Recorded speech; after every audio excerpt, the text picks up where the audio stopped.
lights are off and away they go. Extremely loose. He's managed to hold on and he missed the complete that. He's crazy stuff. Side Freitas is on the grass on the infield floor. He slides through. He tags Richard Eck.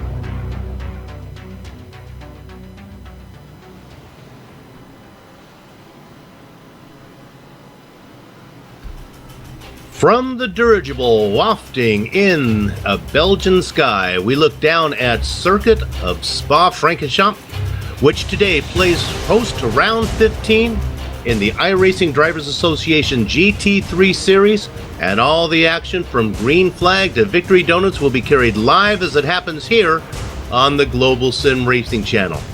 This Streamy Award-worthy pre-race show will count down to the green flag when the field of Mercedes, BMWs, Audis, McLarens, and Fords will attempt to negotiate a rouge for the first time, and then along the Camel Straight to begin the first lap of this 2-hour mini enduro. So route the internet feed to your big screen, fry up a bowl of Brussels chips, crack open a bottle of Lucid Peach Nectar, put your feet up in the recliner and enjoy the 1 hour and 20 minutes of simulated road course excitement that will be streaming your way. Bonsoir everyone and welcome to another GSRC broadcast. I'm your host, Bill Soubzon. Helping me call the action is the host of A British American's Guide to This Weekend in Motorsports, Samuel Ryman. Turning the knobs and pushing the sliders is the hardest working man in sim racing broadcasting, our director, Joe Peak. And at his disposal will be the camera locations provided by the Ansel Adams of iRacing, Dougie Beard. This broadcast, as always, is made possible thanks to the good folks at The Screwed Gamers, Kart Action Media, and Sonardi Course Australia. And to keep things interesting, 500 Australian dollars hang from the prize tree. Now, if you were with us last time for round 4 from Suzuki, you saw Richard Green Eggs and Hampstead record his 3rd consecutive win. Bouncing back from a miserable showing down under was the runner-up performance of the McLaren piloted by John Piesnick. Catching the eye of fans and commentators alike was Sam I Am Sudden, who came home in 3rd. For round 5, IDA travels to Western Europe and the Kingdom of Belgium, Sam, to race at this iconic venue. Yeah, the circuit, the Spa-Francorchamps, one of the most historic and famous racetracks on the in the motor racing world, pretty much. There you see all 20 corners we have around here, along with many of their turn names, many of which are more well known than the turn numbers here. You begin with the hairpin La Source, run down to Eau Rouge and Redolon, down the Camel Straight, and then into Les Combes. Passing zones, there are plenty. Almost every single turn could be considered a passing zone if you get a good exit out of the previous corner. But that being said, there are also some danger zones. Obviously, you don't want to go into Eau Rouge side by side. We always see a couple of cars come together at Les Combes, and then I'm sure there will be a couple other bizarre incidents around the race, because we've got 27 cars set to do battle for 2 hours of racing here. And right now, looking at the qualifying times, the cars are very close. Top 7 cars actually in qualifying right now are within a second of another, and that is going to be a problem if we see incidents, because there are no free repairs in this series, and also there's a few drivers who are sitting on some penalties after the last round. But the other thing that's going to make this race interesting, open setups, so I think you're going to see a bit of a spread throughout the field. And also when it comes to pit stops, these drivers have, they're limited to use 68% of their fuel load, an odd number there, but what it does mean is we'll see anywhere between 2 to 3 pit stops during this 2-hour endurance race. And for a better idea of what it's like to get around this place, let's take a video trip right now around Spa. All right, Kevin Brown is behind the wheel of the GSRC BMW, so let's do a lap around Spa. The very first corner is the nefarious La Source hairpin. Turn 1 pileups are common here, so drivers will need their heads on a swivel. 3 and sometimes even 4 wide can happen as everyone jockeys for position. As you exit, getting the power down is going to be critical due to the combination of the downhill and the long acceleration zone. Heading by the old pits, you gotta hug that wall to the right and set up for Eau Rouge. Then hold your breath and keep your foot down as you try to straighten this baby out. Guys who push wide at Rodillon are going to wind up with a slowdown penalty, and that is going to hurt as everyone blows by them along the Kemmel Straight. Now we switch to an uphill climb to the highest point on the circuit. The Lacombe chicane coming up will be one of your best passing opportunities, though it is possible to defend from the outside. You can expect guys to pass up an easy overtake into La Source and wait to get somebody here. As you switch back and forth, make sure you set up for Malmedy to keep anybody from getting a run on you toward Ravage. Now it's all downhill from here. Literally. We've got a steep plunge into the braking zone and all the way around this 180-degree corner. You're likely to experience understeer, but before you know it, it's time to get to the right and flick it through no-name corner. Now we set it up for Pouan. With the grip of these cars, there's just a little braking and then holding on as the car tries to slide wide into that paved runoff. As soon as you feel you've got the line, time to ease onto that right pedal and accelerate the rest of the way around this very fast corner. Careful how wide you drift on the exit though, with the slippery AstroTurf right beside the curb. Get back to the left, and now we've got Fagnes. Make sure and hug the inside on that right-hander to give yourself the best launch towards Stavelot. Once again, be wary of that AstroTurf. One more switchback, and it's a pretty straightforward 90-degree corner for this first part. But the real important thing is the next right-hander. We only have to lift a little, but wait too long and you'll lose time hand over fist down the backstretch. You've got some mild little turns, but once again, there's no lifting all the way. Even as you come up to Blanchimont, the grip of this car lets you stay in it easily. Just carry as much of your momentum as you can and then drift back to the left and spot your brake marker for the bus stop. This is probably your next best chance to get beside another car in the braking zone. I've seen passes made both inside and outside, so pick your poison and hold firm. There's even a possibility of pulling a switchback if you time it right. But as we pull back to the main straight, we've now finished a lap around Spa.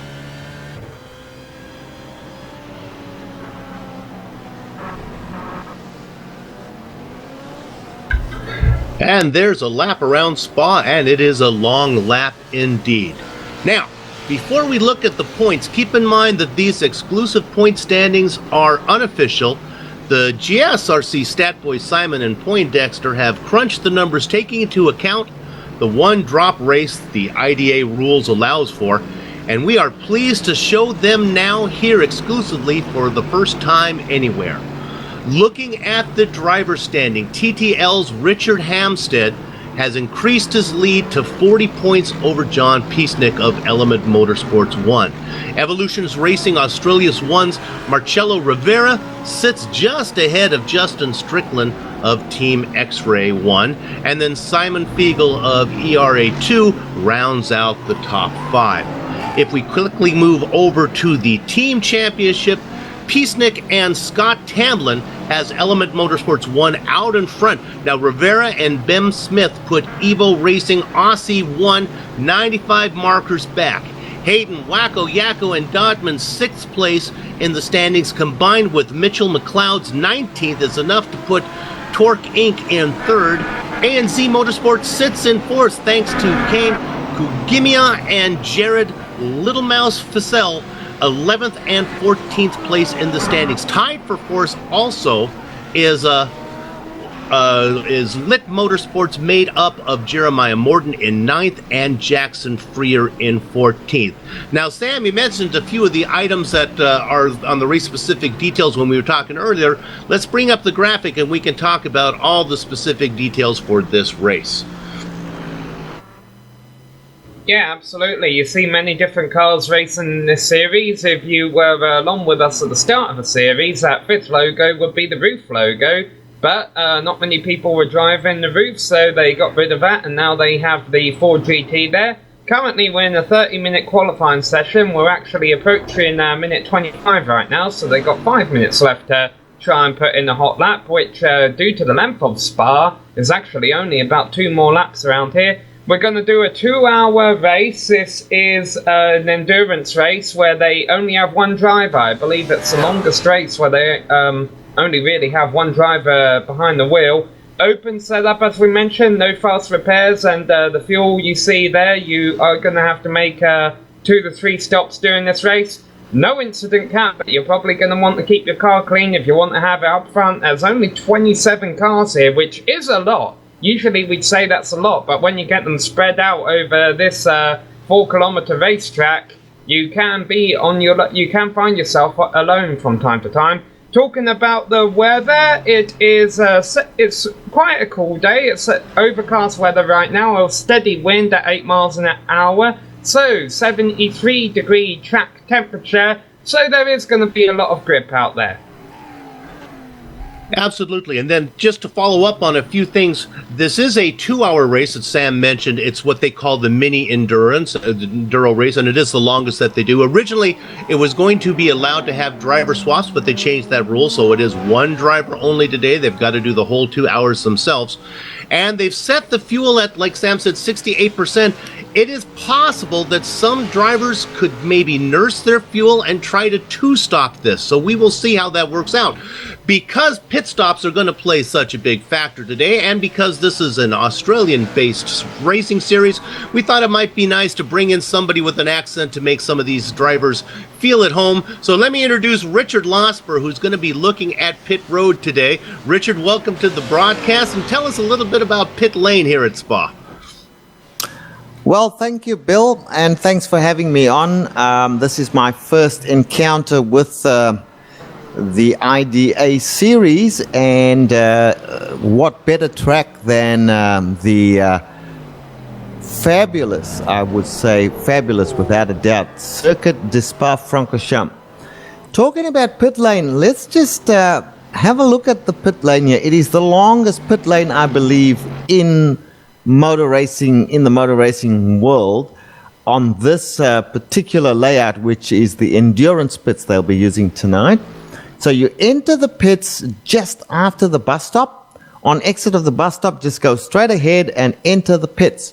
You've got to go all the way around through the hairpin of La Source. You're on the inside of the hairpin, all the way around past turn number 2, and then you go into virtually turn number 3 where the pit stops you. You're on the start-finish straight, the second start-finish straight, the long run down towards Eau Rouge when you finally enter your pit stall. So it's going to be a very long run to the pits, bearing in mind, of course, that the pit road speed limit, Bill, is only 37 miles per hour. So that's very slow. So it feels like you're on pit road forever before you get onto your pit stall. However, once you come out of the pits and you go up the hill past Redalon, you virtually exit onto the Camel Straight, which in itself is quite hazardous if there are lots of cars racing for position up Camel Straight at that moment in time. So it's going to be very interesting to see the pit strategies of the various guys here. And just looking down the list of drivers, every single one of them is Australian. So good luck to everybody, and I am very, very happy and interested to be a part of this broadcast. Absolutely. And just to follow up on a few things that Richard was talking about, because we tie everything all together here, because fuel is so close to two-stopping and the pit lane is so long, it's not so necessarily the time wasted in your box, but it's the time wasted on pit road. So some of the slower cars, some of the back markers, it could be a legitimate strategy to try to see if they can two-stop it. Also, on pit exit, there's a rule that Richard brought up about how dangerous it can be. There is an actual, they will get penalized if they move over too soon into the racing line. They want them to stay to the right when they come out of pit lane for quite a while. Now, Sam, one thing that we never see on the shorter events is tire changes. Perhaps we might see some this time with it being 2 hours, but with these GT3 cars, for people who aren't familiar, tire changing is even more costly than you would expect. Yeah, it is, but I feel with the length of the race and the treachery of some of the corners here, I mean, one thing that's easy to forget about Spa, as much as, you know, it is considered a Grand Prix course with all of its modern safety features, there are some walls here that aren't too far away, so you do not want to be out there on old tyres if you are not comfortable with it. Meanwhile, you see in the top left of your screen there, we're in the final seconds of the qualifying session right now, Bill. And I know we've been talking about Element Motorsports dominating the series. I think they're now called Dynamic Sim Racing Motorsport because of a sponsor change. But it looks like it's actually Team TTL that will round out our front row here. With a new driver that they're calling a wild card. Every few races they let in a few new drivers, and the guy sitting on the pole right now, it's unofficial, but it looks like Dylan Sharman might be the new pole sitter and a new sheriff in town as he sits ahead of our points leader, Richard Green Eggs and Hampstead right now. Qualifying is not quite official yet because there's still some drivers out there turning hot laps. And just to follow up on tires, the weather today is nice and cool, so maybe the tires will last a little bit longer. But if they do want to change tires, one of the things that happens in the GT3 cars is they must fuel up first before they do a tire change. They can't do tires, they can do it on the same pit stop, but not actually while they're refueling. So they have to refuel, and then they have to change tires, which can take about anywhere from 25 to 30 seconds to get a whole 4 new fresh shoes on the car. So we'll see it. Another point of strategy that they may be watching out for here. Yeah, Justin Strickland was the last car on track right there, and you saw he went into the pits and abandoned his lap, so it looks like it's time to read out the grid, Bill. Well, let's bring them up. Here we go. Here's your qualifying order. The grid order for today's race. Up in the pole position, Dylan Sharman, the newcomer. Outside of him, a name we're very familiar with, Richard Hampstead. Then we got Joshua Rogers. There's another newcomer, another wild card in third, and Zachary Hanlon, who we've seen a lot of from before, running in fourth position. Third row made up of Jake Maloney and Gary Spiral Cut Hamilton. Then we go to Scott Tamlin and Jake Burden in fourth position. Riley Blythe and Justin Strickland make up the fifth row. Sam? Now we get to the middle of the field. This is where drivers are going to want to try and sort themselves out early on. Simon Figel is going to be in 11th place alongside Matt Forbes, Michael Healy and Mark Rayner on the 12th row, followed by Warren Pickering and David Jellens. These drivers right in the middle of the field. Jackson Frere didn't turn the time in practice, so he must have been a late joiner to the session, but he qualified 17th. And then following him is Martin Savazzi, Jeremiah Morton, and one of our new wildcard entries rounds out the top 20. That is Nino Natel. After Natel, we have Mark Simon and Clint Shane Smith in row 11. Now, Clint's wife right now is expecting a baby at any minute, so if he steps out of the race, we'll wish him well because he'll be on the way to the hospital.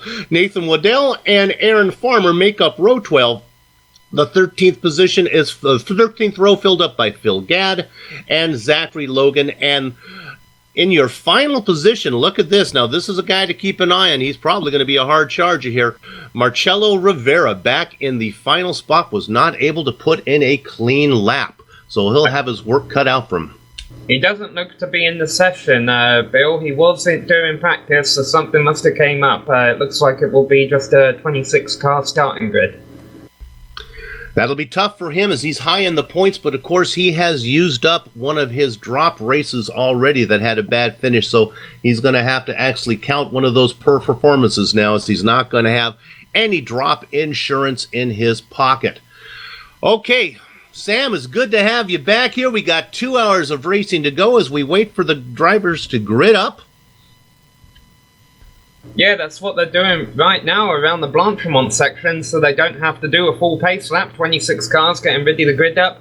Talking about point soup, how big a deal it is to miss this race, because also we don't see John Peisnick on the grid. This is a double points race, so for those drivers who aren't here, that could actually be costly.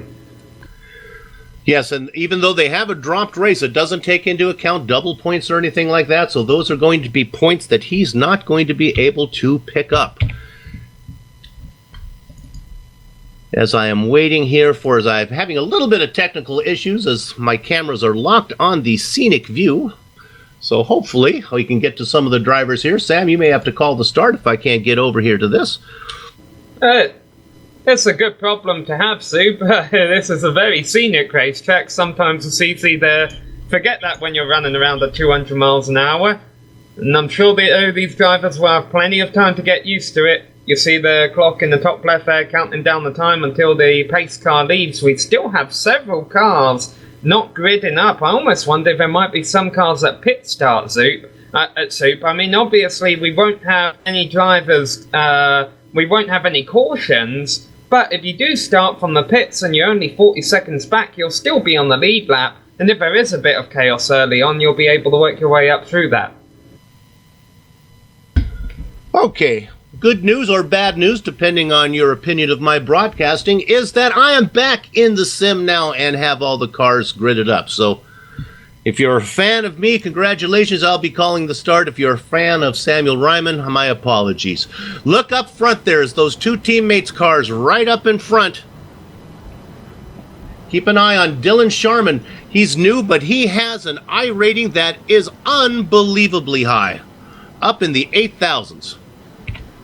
Yeah, and look at that. It's actually Team TTL 123 there. I neglected to note that because Joshua Rogers is also a wildcard entry, and he qualified third in that Team TTL machine. So, those black, white, and orange Mercedes getting ready to lead the field to green.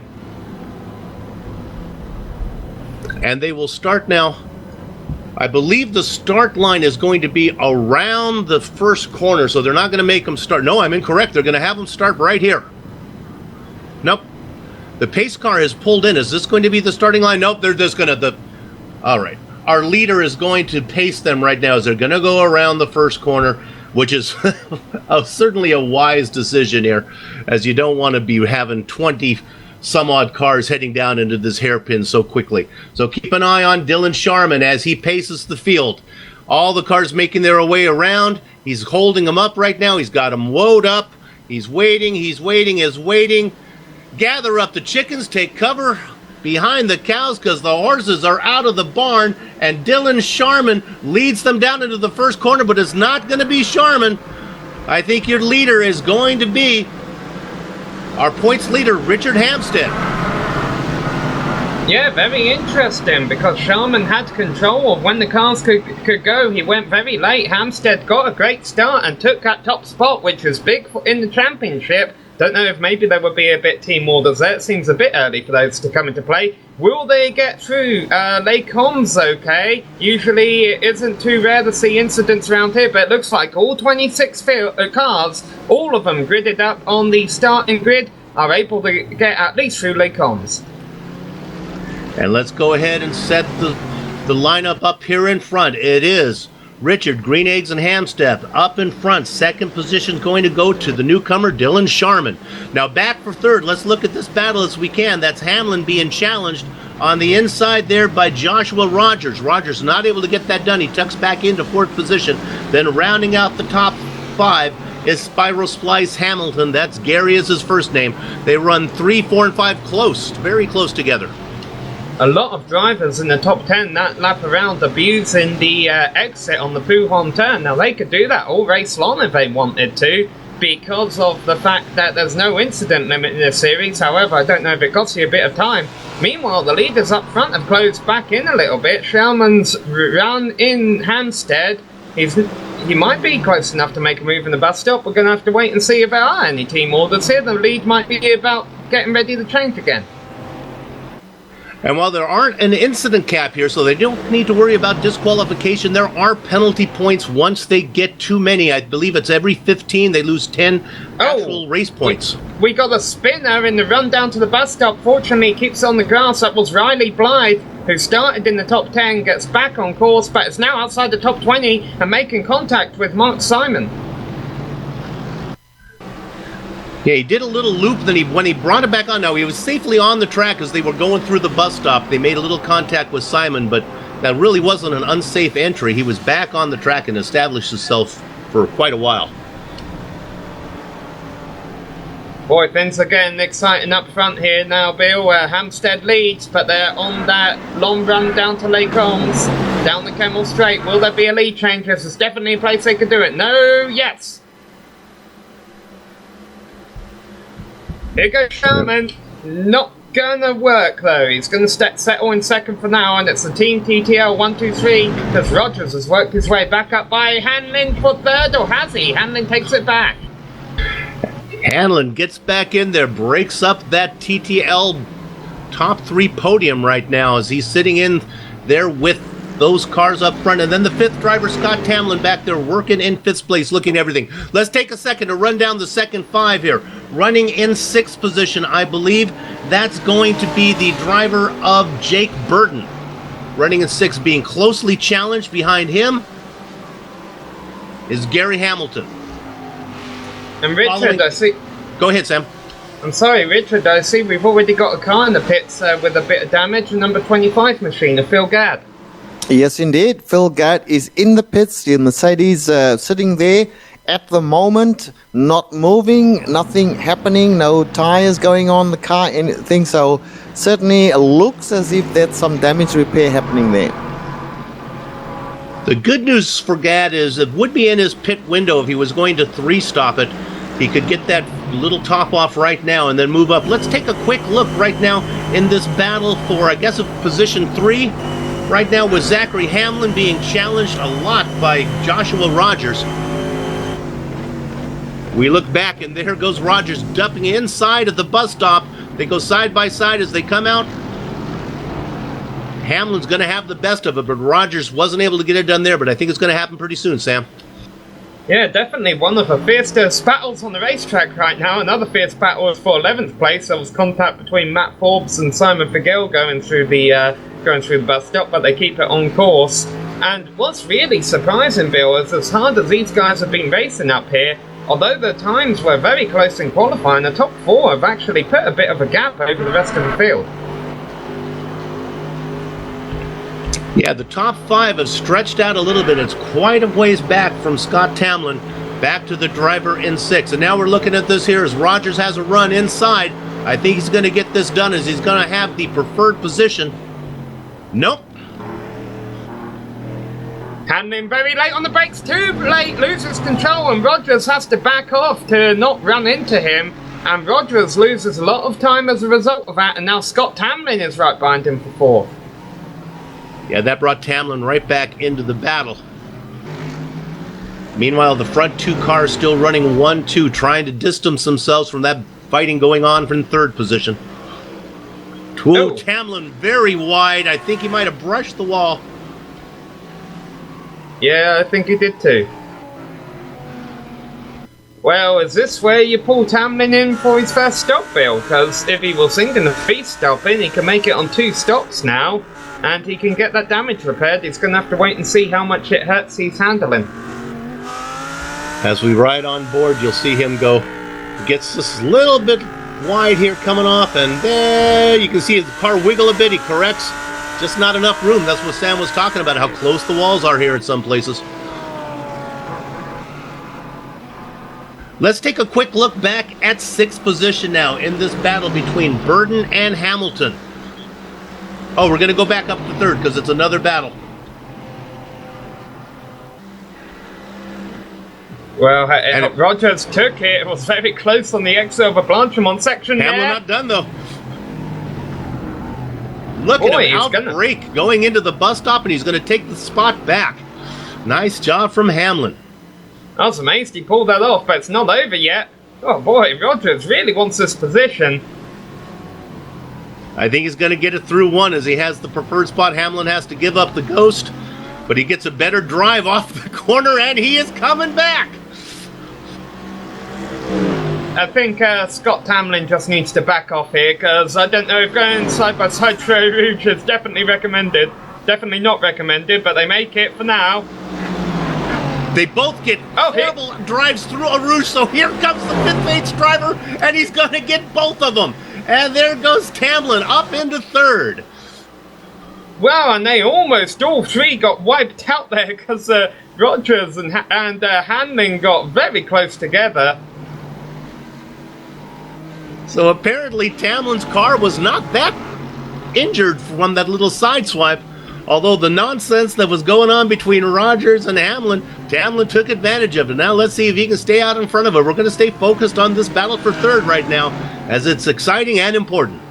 Yeah, well, there has actually been a lead change, but it's not half as exciting. Shalman just goes right by Hampstead. But yeah, these guys are on the verge of on a visit to Richard Losper in the not too far future if they keep racing like this. And we have another car in the pits.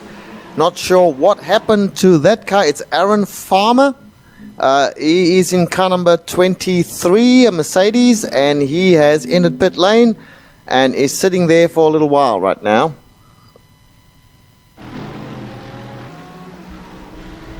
Yes, the battle that Sam was talking about, where we have our new leader, Dylan Sharman.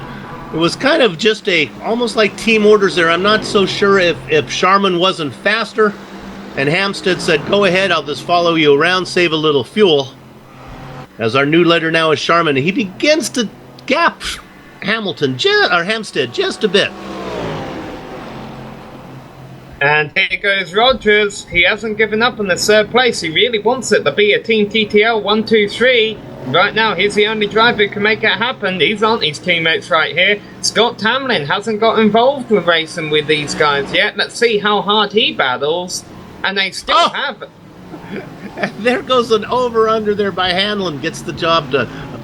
I'm sorry, that was Rogers does an under, and now Tamlin's going to fall back to fifth position, third in this battle, as Hanlon gets under there. But what an aggressive move going into one by Rogers.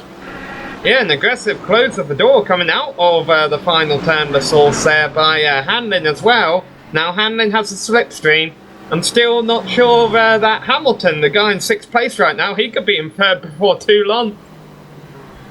And they are Cialis bathtubs as they go down the Kemmel Straight. They get it sorted out and back into third position again. My goodness, this is some good battling going on here. Hanlon back in third, Rogers now in fourth. Watching the whole thing from the popcorn position, Scott Tamlin. And guys, it looks as if Aaron Farmer did a regulation pit stop there. No damage on his car whatsoever. Changed tires, came back out with a full tank of fuel. So might have been a regulation pit stop, that one. So we'll keep an eye on Farmer as he maybe is the first driver to make his scheduled pit stop, working on a 3-stop strategy.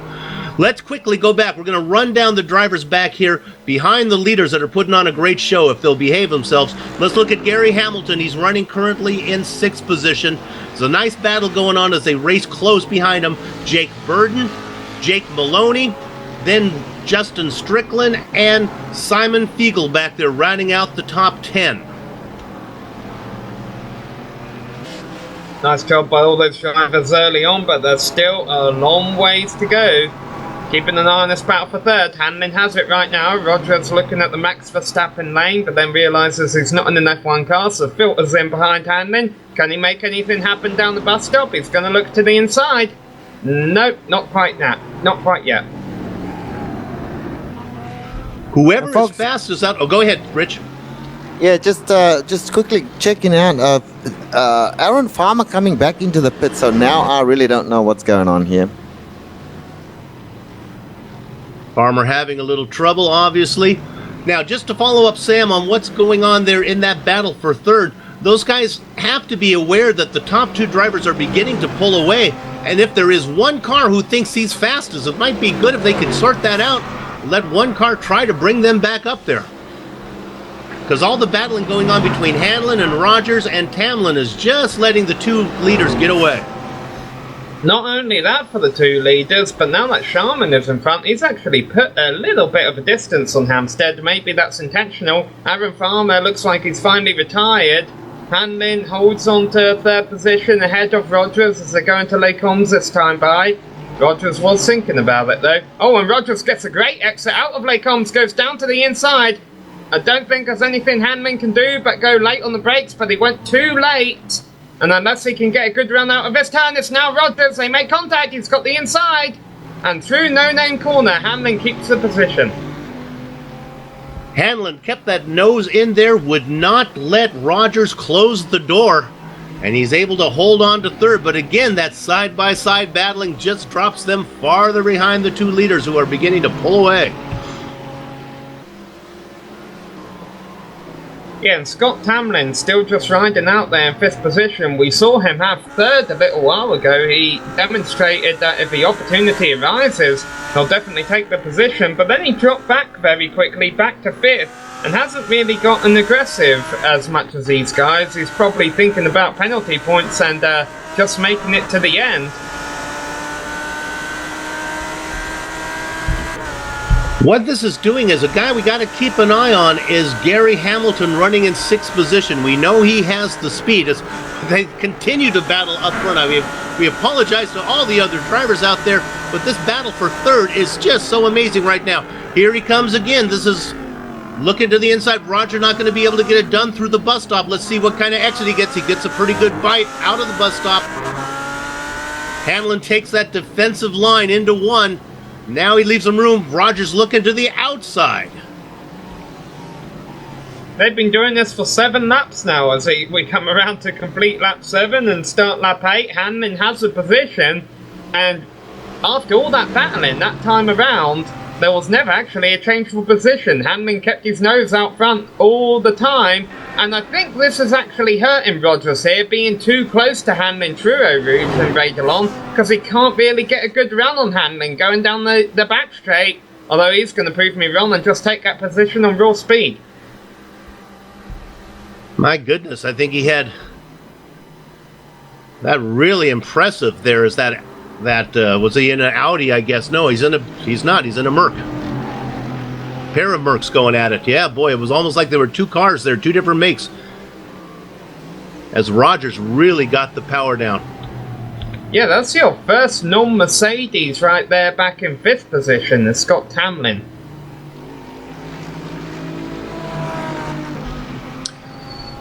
Hamlin in the Audi, but now coming back into the picture, getting up in there, is Gary Hamilton, and look what he's driving. He's one of the only drivers driving the Ford. That's a beautiful car. The only Ford today, but he is beginning to close in a little bit here on Hamlin in 5th. Yeah, well, to my understanding, Super, when these drivers announce which cars they will be in the start of the season, that they have to keep those cars throughout the entire year, and we were very surprised at the season opener that there's no BMWs, and there are still actually no BMWs in the field. It's all Mercedes, Audis, and 1 Ford, and then a couple McLarens out there too. Yes, and when the new build came out, the race organizers allowed the drivers to make a switch. There weren't that many switches going on, though. But what they did do is they took the Ford out, brought in the roof, and then some of these new wildcard drivers came in, like Hamilton, didn't start the season, was able to come in and race the Ford, and he's making the Ford very competitive. We do miss John Piesnik is not here. He always has that McLaren up front. There is no McLaren really in the hunt right now. Yeah, and it's a Team TTL 1-2-3 again. It looks like Rogers has not only got 3rd position, but actually put a little bit of a gap over Hamlin this time around. So let's go back and look at Justin Strickland right now. He's running in, let's see if we can pick this up, currently running in 9th position. Now he's got 2 cars behind him. He's got Simon Fiegel and then a driver we haven't mentioned, but Michael Healy. This is a nice battle going on. Fiegel in 10th. Strickland up in 9th. A 3-car battle behind all the action that's going on up front. We ride on board with Healy right now. I think we're seeing a lot of different small packs around the racetrack here, Soup, and there's 2 answers for the 2 reasons for that. One, of course, is that we're still early on in the race. As the race goes on, they'll probably get broken up, especially after pit stops. And the others is that we do have long straights around here. Obviously, the Kemmel Straight and also the run through Blanchimont, which isn't straight, but the draft can definitely pick you back up to the car in front of you. And then I guess a third reason is the cool track temperatures. There's not a lot of mistakes being made out there right now because the tyres are super grippy. They're all new on the cars. But as the race goes on, there'll be more mistakes made. There'll be pit stops, different strategies. And right now we're enjoying this close racing as it's happening in the early laps. Although the battles seem to have calmed down a little bit. They're all single file right now. We're looking at this 4-car battle now that brings in, joining the party that we didn't mention, is Warren Pickering. Just to follow up on pit stops, with this being a 2-hour race, that's 120 minutes. If you were going to break it up into, I guess, a 3-stop race, where you'd go about, I guess, 30 minutes a shot here. Yeah, about 40 minutes a shot. Yeah, I think I think the way it's timed, you're almost going to be looking at these drivers hitting about 50 laps during the entire duration. In which case, if you were looking for a two-stop, you would probably want to try and get to around lap 16 or so that you can pit on lap 16 and 32 and maybe get to around 48. We're really going to have to keep an eye on when these drivers come in for this first round of stops. Right now they are working lap number 9. As they come across the start-finish line, it will be lap 10 as we're watching on board here with Pickering. Actually, he's still on lap 9 right now. What's unusual here, and I have to remember this, while they start the race on the other side of the hairpin, they finish the race before the hairpin, right after the bus stop. So if we get a close finish, keep that in mind. Where we saw Dylan Sharman start these guys off, he held them back. That's not where they finish up. Yeah, well, cool. Go ahead, Sam. Sharman actually lost the lead at the start. He's taken it back from Hampstead. I was initially thinking that Sharman was pulling away from Hampstead once he got that number 91 Mercedes back out in the lead. And although Hampstead is giving him his space, he's able to keep within drafting range of him. I think there's a lot of just riding around right now. These two drivers just trying to get through the early parts of this race, and then maybe they'll battle later on. The good news is, Sam brought it up earlier, while we have a pretty big field here, this is a really large track, so there should be traffic won't play as big a factor as it has in some of the past races. And just to follow up, yeah, things have settled down in 1 and 2, and they've also settled down for that third position battle. Hanlon looks like he's got that pretty much taken care of. Sorry, Rogers looks like he has that one pretty much taken care of. Let me see if I can get this straight, as my timing and scoring won't update me. Rogers running in third, Hamlin running in fourth, Tamlin running in fifth. Still trying to run those guys down. We have to keep an eye on Spyro Slice Hamilton running in sixth position in that Ford. But then the real battle starts back here, seventh position. We haven't given this one much look. Let's give a little love here to Jake Burden running in seventh and Jake Maloney. Yeah, some nice performances going on here in the top 10. And honestly, for our viewers who haven't watched a lot of the races this season, the first two races I saw, obviously, we were at Brands Hatch for the second round. Sorry, not Brands Hatch, Donington Park, the other little British racetrack over there that's very popular. That was a bit of an incident-packed race, but from what I saw in the season opener and this race, they've been very clean so far, although I know it's early days. Yes, well, pass for the lead here as we're looking here at...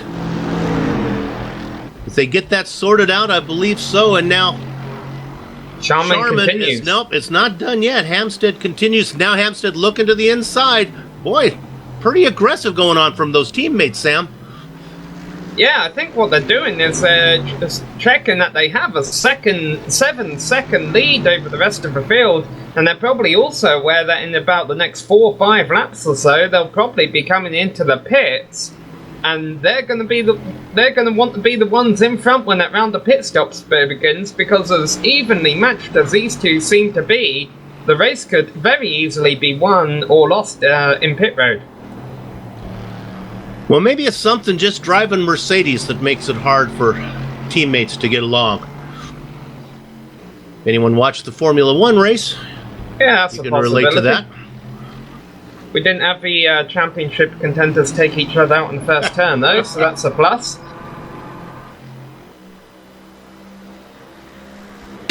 Our Formula E fans out there.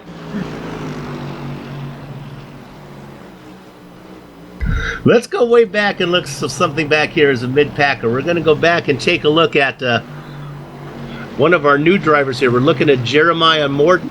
He's in a battle. Ahead of him is Nino Natal.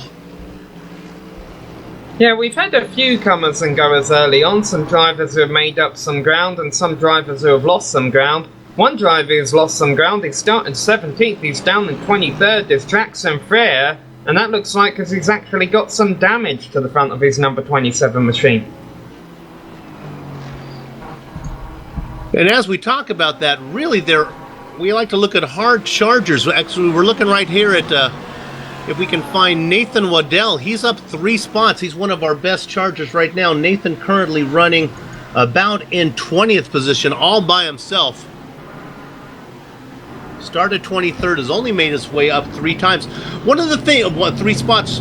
Sam, one of the things that this series does is they have lots of different formats. They have the regular 1-hour races, 60-minute races. Then they have those heat races that we've had. And then the super heat races, where it's like a heat, and then the 20-minute main event for little 15-minute heats. I think those are kind of, those bring out the worst in drivers. These long endurance races everyone seems to be a little more behaved, a little more patient, knowing that they have 120 minutes to get things sorted out. Yeah, but right now we do have a battle for 10th place, even though it is the 2-hour race. There's still some battles going on here. It's actually being led by Justin Strickland in 9th. He has a bit of a cushion, though, over Simon Figel and Michael Healy in 10th and 11th positions. And it is odd, but it's also not surprising, Bill, to realise that our biggest loser in the field right now has dropped back 6 positions, and our biggest gainer has only gained 3. Just shows you it's hard to make spots in endurance racing, but very easy to lose them. If you look there at that, the director will correct me if my rods and cones are wrong, but it looks like a green car to me, that McLaren out in front. That's our top McLaren so far, with John Piesnick not having his usual multicolored McLaren here with us today. So Justin Strickland out there running in 9th position right now. You can see the little 9 on the windshield if you get that Dougie Beard camera on there. iRacing does a good job of putting on those lighted positions on the upper right-hand side of the windshield. If we go back about 20-30 seconds, we almost had tragedy up front. Richard Hampstead, don't know, you were talking about the Mercedes and controversy. I wonder if his brake-by-wire system, if they have those on these cars, if that failed going in the bus stop, he went in like a wrecking ball. He almost took them both out. But fortunately got it wound up. I mean, he was just coming in there hot and heavy. It cost him a lot of time on the end of the bus stop. As we're on board now, you can see that that's Hampstead way in the back. Look how far back he is, and then, my goodness, he just brings it in hot. Almost gets into the back of Sharman. And has a horrible exit out of the bus stop, so Sharman pulls away again. That interval of about a second right now.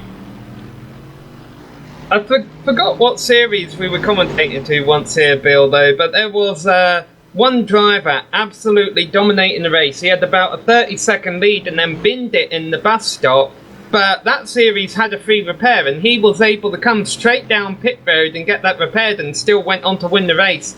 That's one thing I think that the drivers like around here, is most challenging, one of the more incident-prone turns on the circuit takes place right ahead of pit road, and thank goodness it does, because if you get involved in an incident, let's say at Lake Holmes, with the length of this circuit, it is you're going to have a tough time getting back around. As we watch the battle there for 10th right now, actually for 9th, that's Simon Fiegel in the middle.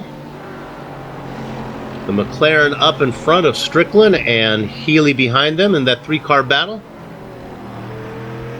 Director, maybe we can quickly pull away to, real quick, to 22nd position right now, Clint Smith. And just to follow up on what Sam was saying, Clint does a great job. He's one of the organizers of the series. Does a great job running this series. Not sure if he's going to be able to finish this 2-hour race, as his wife, we talked about it early in the pre-race show, is expecting a baby. But so far, so good. Everything is, I guess, staying in place right now as he races in 2nd position. I'm not sure how I'm supposed to phrase that. They didn't teach me that in race school, race broadcasting school. Running 22nd position right now. And he's the one responsible for this being a no fast repair series, and I really do appreciate that. Let's move up a couple of spots to Nathan Waddell again. That's our hard charger so far, only up 3 positions. Running in 20th right now, being chased by Mark Simon. Not much of a battle going on there. Jake Burton running in 7th position right now. He is a car not too far behind him. Jake Maloney. So another Team TTL Mercedes. Boy, they're taking up half the front of the field here. Maloney flashing his headlights. Not really sure why. I don't think Jake Burton is just going to pull over and give that position to him. In fact, he's going to be able to keep it this time around. You see Burton up there in kind of a tiger-striped car. Beautiful paint job on that one. Again, my rods and cones are bad, but I've got to assume that's orange and black just from the... Unless it's a zebra car, that I really would be in bad shape. It's Esso paint scheme there. I believe that's the gas station company that has the tiger as its logo. Maybe we'll talk to Richard Losper about that, a native of Australia's Esso. Is that a Australian company? I'm not comfortable with Esso. Is that they have that down under, Richard? Yeah, Esso oil company. I think it's aligned with might be with BP. Esso BP might be a conglomerate, part of the conglomeration, but certainly an oil company. Yeah, we had a few of those around England as well. I think I've seen a couple in the States. Not sure about the quality of the fuel. I never drove when I was in England, but I'm sure it's great. I'm sure it's just fine. Oh, I got it. You were doing a Tony the Tiger. Oh, yeah, sorry. yeah. It's 6:40. It's just gone 7:30 in the morning here on the East Coast. So I'm not gonna rattle my voice too much. Meanwhile, let's get back to this race up front. They just finished lap 13. They're on lap 14 now. I think we will see the leaders coming into the stops in the next few laps. Oh, it's too early for cereal jokes for me. Actually, it's a good time for cereal jokes. It's almost cereal time for us. Oh, guys, the one behind Maloney has just crashed it by the looks of it. Burton. Yeah, that's the Tiger machine. At least we got him shout out while he was on there. Yeah. Looks like he lost it in Eau Rouge.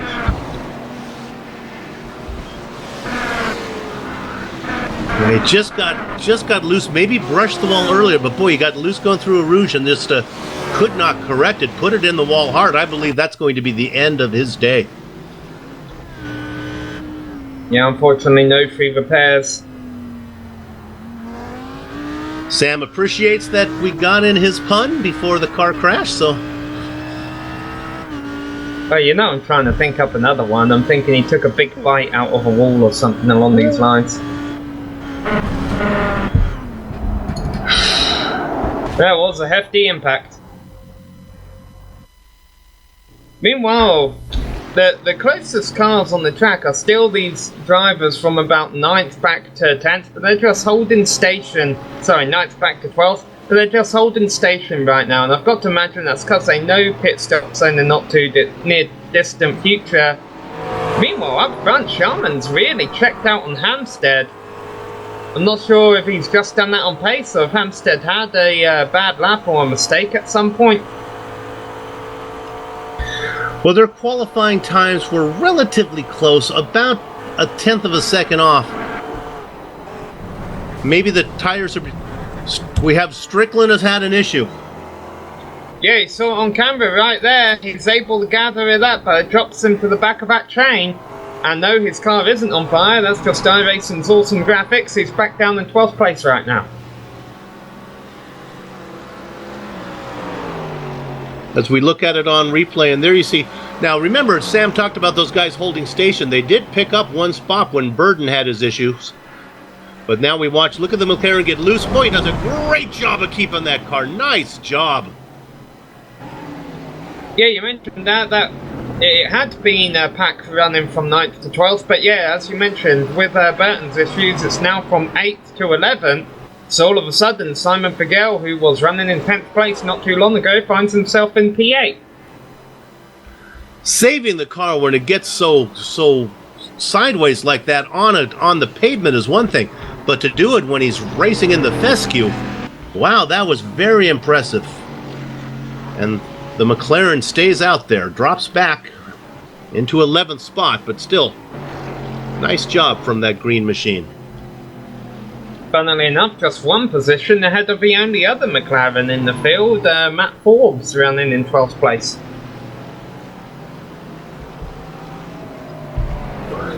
So we look at Forbes and that this is the GSRC's favorite paint scheme for all the announcers. I think the fans like it too. The baseline team, baseline setup, that light blue scheme. In a battle there with Riley Blythe right behind him. That's a battle for 11th position, I guess.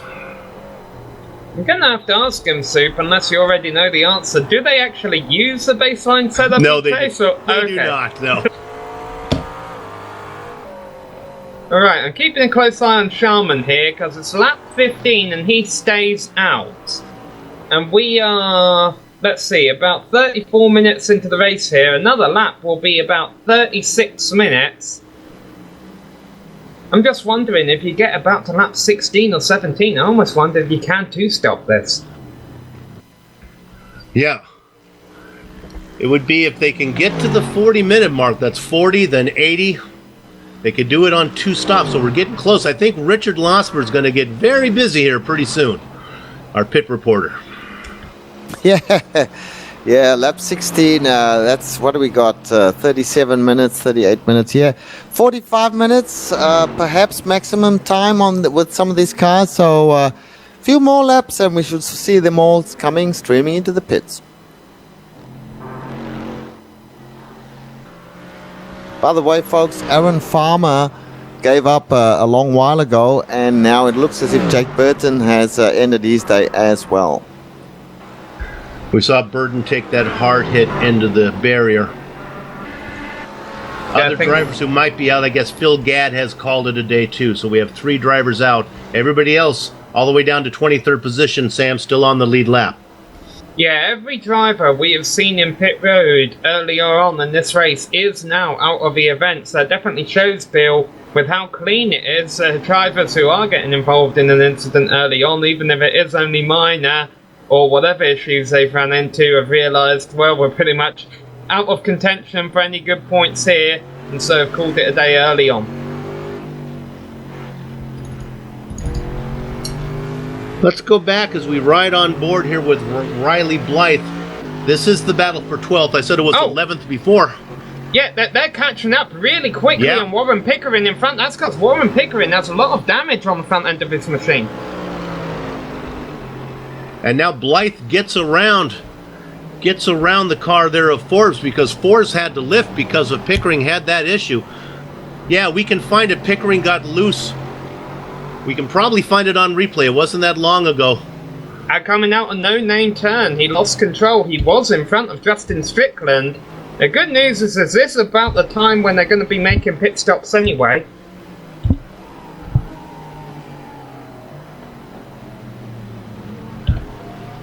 Now, at the time, Pickering was running in about 10th spot, so he hit pretty hard. There you see it get loose, then he corrects. Right in front of that green McLaren that we've seen of Strickland. Then and we'll watch from on board from the McLaren of Strickland. Just see how close it was. Looks like Pickering is indeed coming down pit road to Richard Losper, while the rest of the leaders stay out. As we ride on board, looking out the windshield of the McLaren, where are you going to go? You're going to go right, you're going to go left, go left.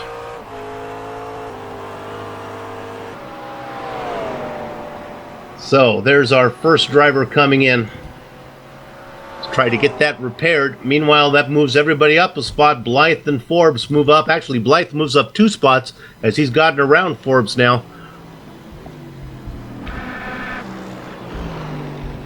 Yeah, lots of damage on Pickering's car, unfortunately. So his pit stop is not a regulation pit stop, certainly one where repairs will be involved.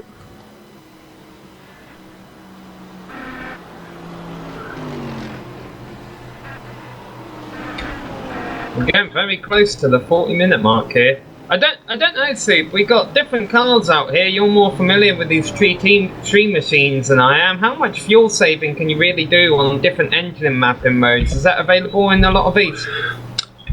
Yes, I believe it is. And usually, if we had the BMW out here, usually seems to be one of the best cars when it comes to saving fuel. But there's none of those out here right now. Here comes Sharman. He's coming up to the bus stop. Is he going to take a turn into pit road? I would think it has to be right now. Here we go. No. And no. Okay, well that's really good news, because by the time he gets around next time by, they will be at a third race distance, and that means they can all two stop. Looks like all the top 5 are going to stay out. Yeah, I believe we're going to be able to two-stop this. That might be because of the weather, guys. Possibility. Yeah. Meanwhile, Richard, it looks like Pickering got back out on track, so didn't need to do too much damage repair, apparently. Yeah, he had a lot of front end damage, but obviously nothing seriously damaged there, so he's got back out. It may just be a test lap. We'll see if he stays out.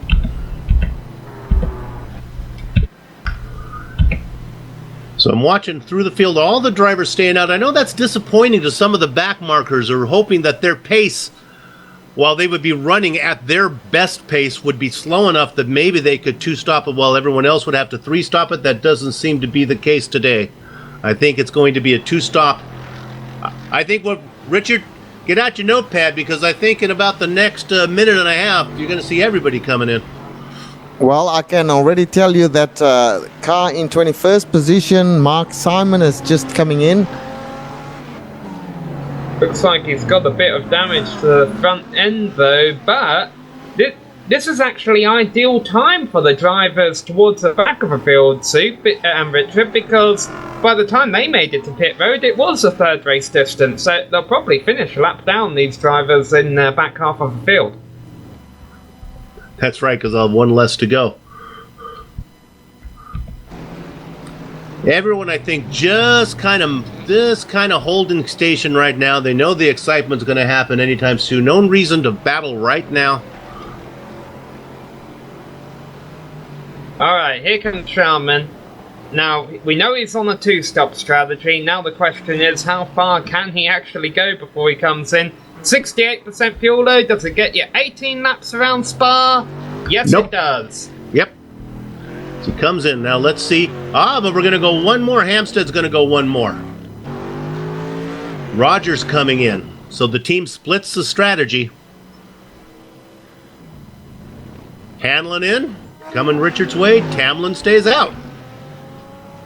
Yeah, a whole bunch of them coming in now. One would assume top up the tank and take tires. I'll double check that with our leader or ex-leader, Dylan Sharman. Honestly, it looks about 50-50. As I'm watching them peel off, it's about every other car. Blythe comes in, but the guy he was battling with, Forbes stays out. Silvassi comes in, the guy he was battling with, Rayner stays out. Or Rayner comes in, Silvassi stays out. Could be and a Dylan bit of Sharman's... Sorry, go ahead, Samuel. Could be a bit of radio communication. Drivers making sure that they don't pit on the same lap as the guy right in front of them. Meanwhile, back to Richard. Yeah, just Dylan Sharman has just only entered his pit stall. And he's been on pit road forever, so let's have a look and see what he does. That's just the amount of time when we announced that he was coming in. He just pulled in right now, as Richard mentioned. Here comes the rest of these guys pulling in now, just getting into the stall. Rogers is in. Hanlon is in. Hamilton is pulled into his stall. Just coming to a stop right now is Healy. Looks like Hanlon overshot his pit, so he had to back up. That's going to cost him a little time. Of course, if we see some cars rolling off a lot earlier than others, it's because they're the drivers who decided not to take tyres. And it doesn't look, Richard, like any of the cars. There comes the first car out that did not take tires. Yeah, and that's the Ford GT, I believe. Yeah, it's Gary Hamilton. He's trying to capitalize. Here comes Dylan Sharman now. So Dylan Sharman is our benchmark. He's just coming out of the pits now. He took tires and fuel. Remember to keep an eye on these drivers on pit exit. Make sure they don't cross that pit exit line. It's quite easy to keep in bounds, actually. It looks a bit tricky, but once you practice it a couple of times, it's not too difficult. Right now, it seems all the drivers are sticking to it. And as these drivers lead, Hampstead is coming in. Yeah, Hampstead coming in now. So this will be the next round of those drivers who stayed out coming in. So it'll be interesting to see Richard Hampstead's pit stop as opposed to Dylan Sharman, who just left the pits. Yeah, Richard nailed it. All the drivers who stayed out. Scott Tamlin coming in, Maloney coming in, Fiegel coming in. These are all the guys that went one extra lap. Forbes. Savasi. So what we'll do now, keep in mind that your leader coming in was Sharman, but out in front of him was the Ford of Hamilton. We'll see if Hamilton can stay out in front. Yeah, it's definitely turned it into an interesting strategy goal here, because Hamilton hasn't been running bad laps. His fastest lap is a 2:16.9. The fastest lap of a race by Hampstead is a 2:16.2. Yeah, I think the lead is substantial enough that he will probably inherit. I would expect him to inherit it, hold it even when Hampstead comes out. Oh, the problem's for Figo. I think he's ran out of fuel on pit entry. And he actually got hit from behind in the corner by Matt Forbes. Well, Forbes, it was much of a hit as a get out of my way. He had to get around, yeah. Feigl needs a teammate. Yeah, the second car there was Martin Salvazzi. So yeah, Simon Feigl, who I think have been running up there just outside the top 5, is definitely going to be further back now. And Sharman's coming round. Hamilton's already passed, and still no sign of Richard Hampstead now, still in his pit stall. Now Hampstead begins to roll. Oh, Drake Maloney gets out in behind Gary Hamilton. I guess he took 0 tyres, but he definitely abused part of a pit exit line on his way out. So Hamilton is your leader. Maloney is in second. Not far behind him is the guy who's been dominating the entire race, Dylan Sharman. Then dropping back to 4th position is Hampstead, who's back in the clutches. Let's look at Strickland right now being challenged. In fact, Strickland's going to give up that position to there's the teammate of Rogers. So Hampstead and Rogers. My timing and Bill, my timing and scoring showing Scott Tamlin in first place at the moment. Is that right? Yeah, Tamlin has yet to, well, unless he did pit and he took 0 tyres. Yeah, he has pit. So Tamlin also implemented that 0 tyre strategy. And let's not forget that Tamlin was a driver who had kind of just been chilling out in 5th place for the first half of a race, riding behind that battle for 3rd, mate. I guess he was conserving his stuff, conserved his tyres, and right now he has a 6-second lead over Gary Hamilton. Well, Tamlin's pit stop was 29.7 seconds compared to Sharman's pit stop of 56. So I imagine there's probably tires involved there. In fact, I look at all these pit stop times. Tamlin's got a 29-second, Hamlin with 31. Sharman was 56. Maloney was 26. So those are the guys who did not take tires. Hampstead took tires, and so did Rogers. So your 3 guys who were up in front all took tires. Originally, before the pit stop, all took tires. The guy who are leading right now, Tamlin and Hamlin, did not. Meanwhile, Sharman has used his pace to get back by his team TTL teammate there. Well, Sharman's in 3rd position and Maloney is back in 4th position. And now Hampstead is actually battling the other Team TTL driver, Rogers, in there in 5th place. It's going to get a bit confusing because currently Team TTL is in 3rd, 4th, 5th and 6th positions. Yeah, they're going to make a suggestion to help the announcers that they need to put some type of color on there something to separate those cars. Maybe paint the wheels different.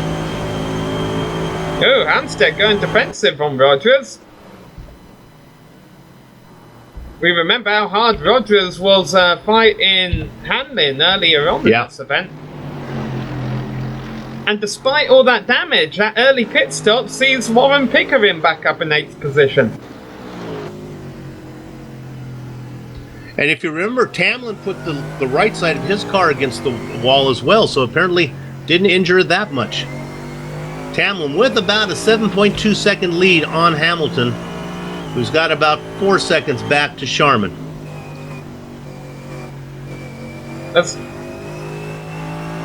Yeah, it's going to be very interesting to see the lap times in a bit, because obviously the no-tire strategy, or at least the shorter pit stop, seems to have played a huge advantage to the drivers up front, but how much are they going to hurt to the drivers behind them that have a lot of pace, considering Dylan Sharman is actually only a couple of seconds behind Gary Hamilton in that Ford GT for 2nd place right now. Well, they say it takes about 27 seconds to get all 4 tires on there, and that's exactly the interval, the distance, the interval between Tamlin's stop and Sharman's stop. 27 seconds. Let's keep a look right now as this battle going on for, I guess, 5th position. Now, it's hard to tell, but that's Hampstead out in front of Rogers in those identical cars. And what Sam was talking about, we know that Rogers is aggressive. We saw him in that battle earlier that he was putting on with Hanlon. Now Hanlon has dropped down to 10th position. Here he goes, going to duck his nose in. I think he's going to get this done. Rogers going to move up into 5th. Is Hampstead going to get... Boy, Rogers tries to close the door, and now he does. Hampstead right behind. He's not going to be able to get it done. Rogers moves up into 5th position. Our 2 leaders, meanwhile, Tamlin and Hamilton, were 2 seconds slower than Sharman last time around, and Sharman has caught up on the back of Hamilton, and he'll soon get by him for 2nd. I have a feeling he'll be back in the lead within 3 or 4 laps or so. And that lead from Rogers was short-lived as Hampstead was able to get a tow and get around him. Rogers right on the back of Hampstead.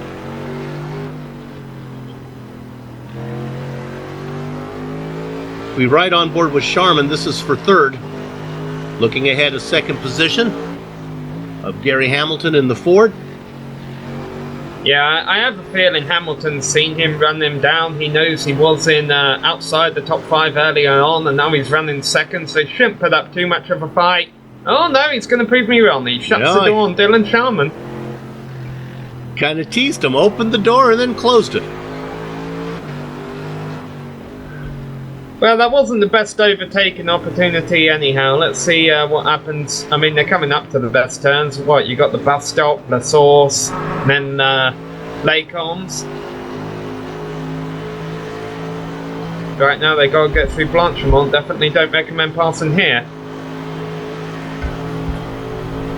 Oh, and James Strickland has just lost the internet connection, and that was a shame because he was running in the top 10. So another McLaren leaves us. Yeah, I've been watching Justin just to see if in fact he had a problem, but it's just as Samuel said, a lost connection, and he is unfortunately out of the race now. Of course, he can always get back in, but the problem is with just the cleanliness of this race, that'll definitely drop him far outside the top 20. Alright, this battle for 2nd should heat up when they come out of Eau Rouge this time by. And Sharman's done it exactly like he needs to. He gave a bit of a gap so that he can use that slipstream and get a run on him. But what's the top speed going to be like here? Yeah, I like the Ford does a great job of holding off. But when Hamilton, it comes to braking, the Mercedes had the best of it. Yeah, and Strickland has returned to the server, but he's not back on track yet. Meanwhile, while those two were battling, Drake Maloney's not too far behind. We'll see if he'll be able to get Hamilton here in a bit. Certainly the braking point for the Ford has to be a little bit sooner than it is for the McLaren, just based on tires. I'm sorry, for the Mercedes. And now, guys, Rogers loses connection, or something's happened to Rogers from 4th position. And he's out at the moment, not in the sim. Rogers was in a great battle with Hampstead, and now he's gone. Yeah, I'm not showing if it had been showing on the broadcast, but at least on my screen, it looked like Rogers had been blinking in and out a lot of a race, and it was shown in the broadcast. I think that's another reason why he was involved in such aggressive battles, because whenever you're racing, a driver who's blinking, you want to be in front of them so you don't have to worry about them.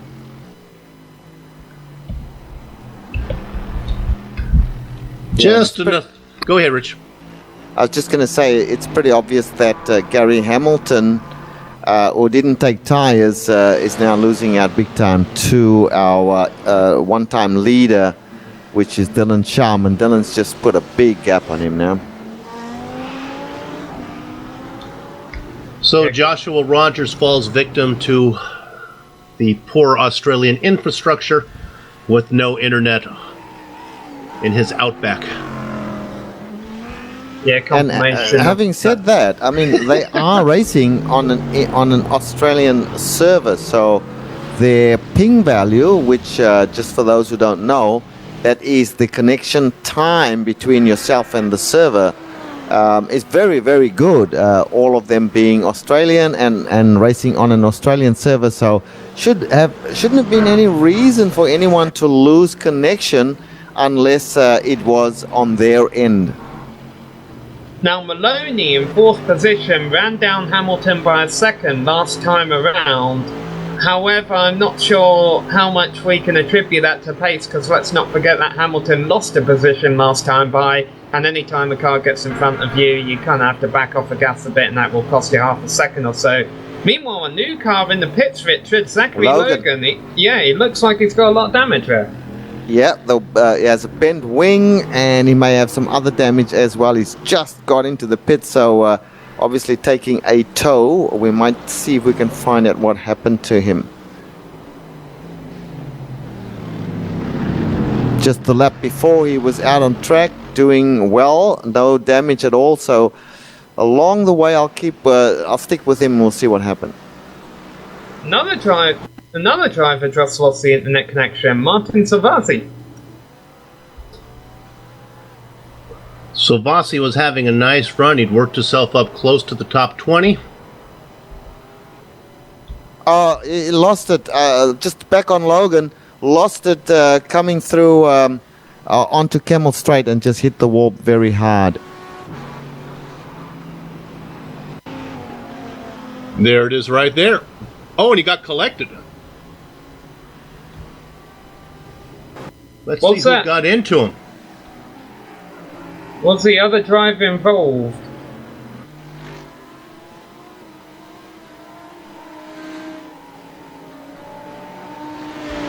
Let's see if we can pick out who that was.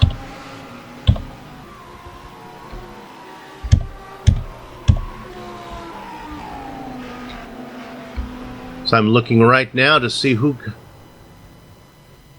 No.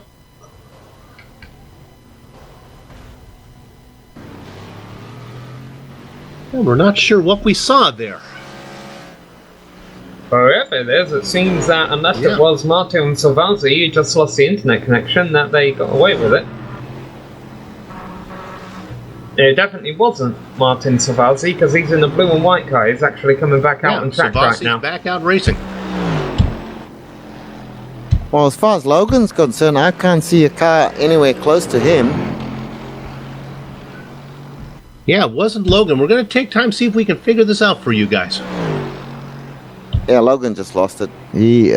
That's a self-inflicted problem he had. So, unfortunate for him.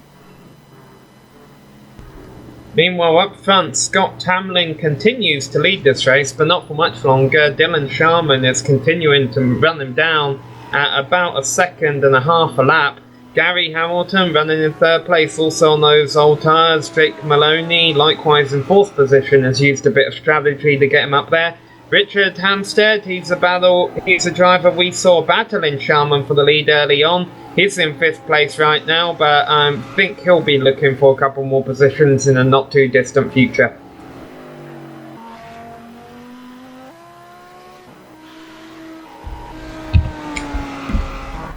Let's go and take a second and run down. Sam was going through there. Let's run down the second 10 if we can, Director. Let's start back in 11th position. Some of these drivers we haven't talked much about.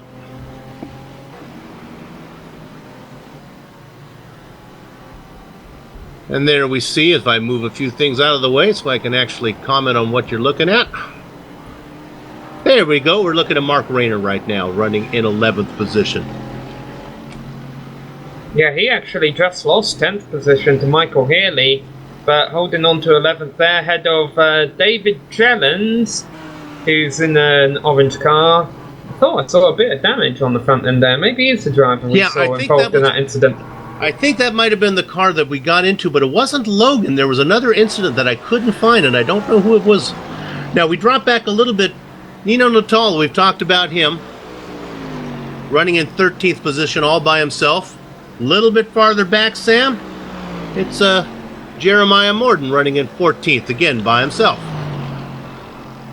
And then, not by themselves, it's a battle for 15th place. Mark Simon currently holding on to it right in front of Jackson Freire. I don't know how intense this battle has got, but they've both got a little bit of bodywork damage on the front end. Nothing major. They're still going around, having a solid race in the front half of the field. Actually, we saw what happened to Jackson early on. That happened very early on in the race. And then there's also a battle for 17th between Nathan Waddell and Simon No Fuel for Gale. Oh, and the little Tickle hits him. And Waddell spins. He doesn't collect anything. He's got it turned around. Careful, Nathan, now. What you going to do? He's going to do a little donut. He's going to get it going back straight. Yeah, he's got a huge gap over the next car, Justin Strickland, who lost the internet connection a while ago. In fact, the only position he lost was to our league organizer, Clint Smith. And, of course, the position to the car that spun him. We go overhead right now on replay. That's Fagel on the inside, on the outside in the dark-colored car. Just gets in behind him. Not a place you really want to get a tap there in the middle of the apex. Turns him around. The tires smoke. But like Sam said, he had plenty of time. Boy, that car drifted back out onto the track. But he had plenty of time to turn him back around. Yeah, it's lucky there wasn't any more traffic coming, but I think Figel got over the radio and apologised for that. I mean, you got to imagine that he's still, a bit frustrated about what happened during his round of stops, and he's just trying to make up time. Talking about time, that's what Sharman's been doing on Tamlin. He's not there yet, but he's definitely within sighting range now, perhaps even getting a bit of a draft. I have a feeling we'll be having a lead change within the next lap or so. And let's not consider this a loss for the drivers who didn't take tyres. It has definitely been a victory for them, because we're only about a little under 10 laps away, if not maybe a little bit, around 10 laps away, let's say, from the next round of stops, and they're still holding quite strong there in the top 5. It'll be interesting to see if those drivers that didn't take tires, if they try to do it one more time, if they try to run all 2 hours on old rubber. It's such a big gap, the difference of 27 seconds is so tempting not to just go out there and run it on the rims. At least you got to make them pass you that way. Almost like a strategy, Bill, of taking tyres on the first round of stop and not doing it on the second round, because under the first round of stops, if you take tyres anyway, then you can see how the strategy of not taking tyres works for the drivers who do it on the first round of stops, and then you can decide whether that's a course of action you want to take later on in the race. Meanwhile, Sharman has really ran down the race leader this lap. He's only a few turns away from getting this lead back. And if you take it on the second stop, you have fresh rubber when you're trying to work your way through traffic. Let's stay on this battle for the lead here. Tamlin trying to put up the best fight he can. He qualified 7th, and he's on old tires, battling the driver who qualified on the pole with about 35 minutes of fresher rubber. Yeah, knocking on wood here. This has been a really good race for Tamlin. Let's not forget he was in 5th earlier on, got up to 3rd when that battle in front of him was going on temporarily, and then dropped back to 5th. Was able to conserve his stuff, take new tyres, win the race out of pit road. He's still leading the race right now. And even if he does drop back to Tamlin here, he has over 8 seconds on Gary Hamilton, who's still holding on to 3rd, but only just. There's actually a battle for 3rd shaping up too. Tamlin able to get a really good bite, to get that Audi, a really good bite off the corners. Yeah, and you could actually see at the back of your picture there, you could see those 2 drivers running nose to tail in 3rd place, Gary Hamilton and Richard Hampstead. They stay that way for now, but here's where the moves are going to take place coming out of Radalon here. We'll try to cover both of those spots as they are for important positions. I think we're going to go to the leader. I think the leader's got to run. Look at the defensive line that Tamlin takes. But he's going to have to brake so much earlier with that old rubber. And we have our new leader back in front, Dylan Sharman. Meanwhile, back for 3rd position, the Ford. It's an identical replay, but the Ford does a better job. Hamilton does a better job of fighting off, but it's just can't do it.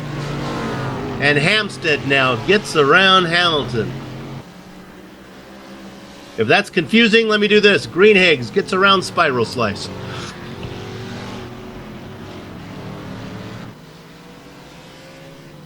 Yeah, there's Hamilton in the McLaren thinking, hey, I'll move to Mercedes one day. Oh, I'm sorry, this is this series. But, yeah, so, right now, top 4 is Dylan Sharman in front of Scott Tamlin, Richard Hampstead, and then Hamilton. The only McLaren in the top 5 right now is Gary Hamilton.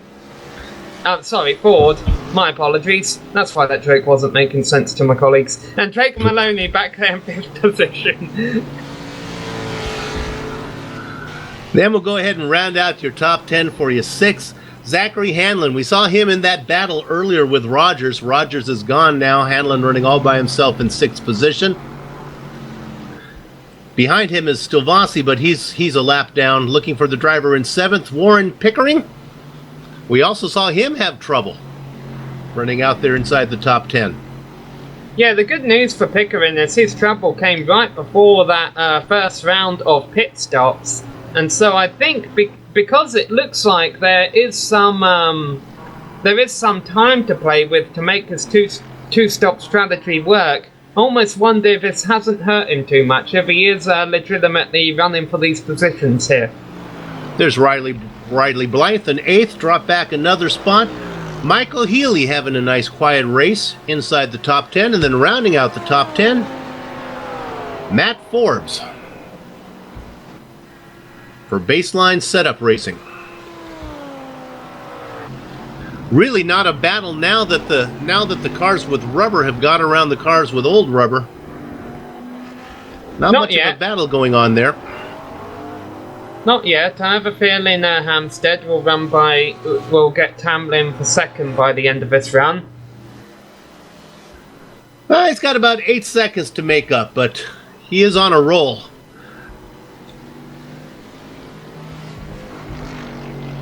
Well, guys, with about 53 minutes left, looks as if these guys, if they can get another 15 to 20 minutes out of the current fuel, then definitely they will have only one more stop to go. I think we're pretty well agreed that they won't need to stop 3 times at this rate they're going now.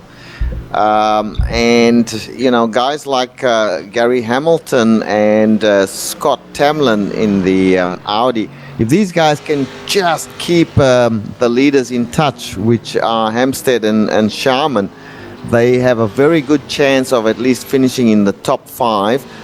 They will have to take tires this time around, one would imagine, so they're going to lose out. It depends on whether Sharman and, in fact, Hampstead will decide to take tires as well. Yeah, Warren Pickering, currently running in 7th position, was the first of all of our lead drivers to pit. He's on the longest stint of anybody, so he might be the only one that's might have an issue. We'll have to see how long he can make the second stint run here.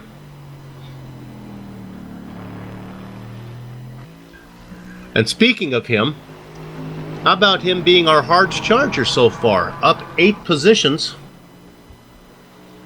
Qualified in 15th, running in 7th. Speaking about 8, where's Riley Blythe gone? He's there, 10th I position. still got him in a little battle right now with David Jellings. Yeah, he's got back a couple of positions. Something happened to Blythe earlier this lap. Absolutely it did. Looks like...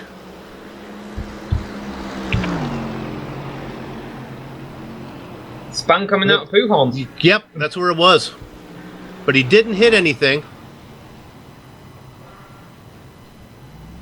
Good calls. Good pickup, Sam. Oh, boy. Maybe we can watch this. When we get a replay, we can watch it in Matt Forbes' in-car, too. Watch Matt Forbes here as Blythe starts to move. Oh, and he just missed him. That's, again, boy, that's got to scare Forbes. We're watching On Board with Forbes. Now, there he is. You think you're safe. This is a lesson to be learned here. This is almost disaster. The car spins. You're Matt Forbes. As soon as this car gets around here on him. Boom. Now we have a driver going down pit road to check in with Richard. Mark Rayner is in the pits, and I don't really know why. Yeah, he touched the wall on the previous lap and decided to come in on the pit. So that's a little bit of an early stop for Mark Raymer. Jackson Freer also in the pits. Not sure why he's come in, so we'll have to check if that's... Could be that these guys are doing regulation stops. Freer got loose and put it in the wall. Ouch. It was over a minute ago. It was well back. It was about a minute. So that's what happened to him. He was having a nice run up inside the top 20. Yeah, and that had been after an incident earlier on. Jackson Freer had been able to recover after an early incident, I think, in the race. He noted damage on his car earlier. There he is, getting in the wall there. Yeah, well, Raymer is sitting there for quite a long time as well, so there's some damage being repaired there. I know he did touch the wall. Now he's getting, his tires are finished, so he's just topping off now, and maybe he'll be out soon. As we look at Jackson here, he's gonna... Boy, the car he was trying to take a really wide angle into the corner. Put the car off on the left-hand side.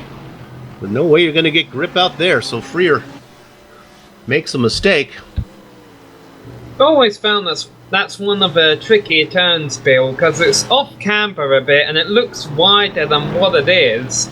But the problem is you're coming out of a twisty portion of the track, and you know your next section is Blanchimont, and you really want to try and get a good run going through it and keep your speed up, and sometimes it is easy, you know, with that anticipation of wanting to make sure you get through it well, and also just the fact that it's off camber, that turn can be tricky sometimes. And looking at the leader now is beginning to do some lapping of cars. He just got around Justin Strickland, who was running in 20th position. Justin had not been in for his second stop yet. That was a legitimate 20th position. No, I'm incorrect. Yeah. Justin had come in for 2. He's made 2. Well, Strickland lost the connection a little while ago, right. So he's probably still going to have to make another stop. He's just trying to salvage a finish here. It's a little while until he catches up with Nathan Waddell, and I think Nathan's kind of just been cruising towards the back of the field. I don't think... Oh, no, wait, he got spun a little while ago. That's right, he was the driver we saw getting spun. We have a crash. Nino Natali just bringing his car back on track after losing it. And another driver Scott just Cameron, spun. yeah. Yeah. And he lost a position. He just lost second position. First we're going to watch Natal, then we'll watch Tamlin. Yeah, Tamlin lost the position to Hampstead. Now we're looking here at Nino. Took place right about at the same time.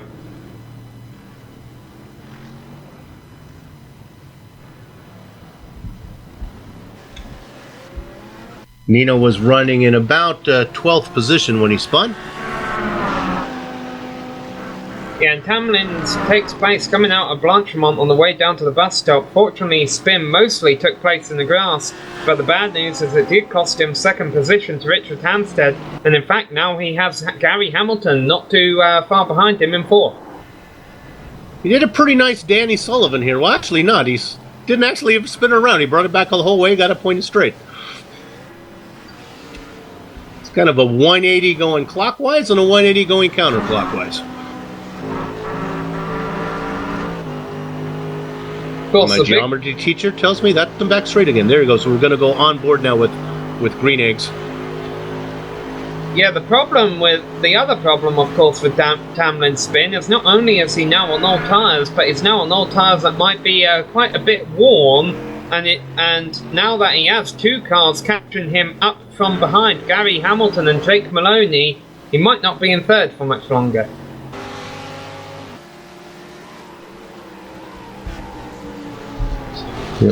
As we look at it right now, so Tamlin has Hamilton right on him. Now these guys, like Sam just mentioned, are both on worn tires, but of course Hamilton hasn't done a couple 180s. So maybe Tamlin's tires are certainly not in as good position as that Ford is right now. Nevertheless, Sam, they're running third and fourth. You gotta like the no tire strategy, at least on the first stop. It'll be really interesting to see if they roll the dice again. What will be really interesting to see is if this two-car battle will turn into a four-car battle in not too long, because Jake Maloney in the Team TTL Mercedes is not too far behind them, and then not too far behind him is Zachary Hanlin, another driver who was running up front early on four fresh cars, running all three of them down. They might two. Go ahead, Rich. I'm just saying, these two, Gary Hamilton and Scott Tamlin, they need to come in the very second they know that they can get by on the next full tank of fuel, because every moment they stay out there is losing them time. Well, that won't be for a few more laps. Is Hamilton going to do anything with Tamlin? He's within striking range. I don't think either of them got through Eau Rouge that well, but he does have a draft, he does have a speed, he has the inside line open for him, and Hamilton looks to the inside and takes a position in that Ford GT. In fact, he even had enough space to close the door on Tamlin to make sure he couldn't counter-attack. Yeah, I've seen Tamlin be defensive earlier in the race with other drivers. That looked like a surrender. He knew the writing was on the wall. Give it to Hamlin, and the pit stops are coming up here anytime. No reason to battle right there. Well, I think the biggest problem with Tamlin, we've seen him sliding around a lot even before that big slide that we caught on camera on those old tyres, and maybe now it's not necessarily, hey, this guy's faster than me, I'll let him by, but hey, I just don't have the tyres to really put up a fight right now.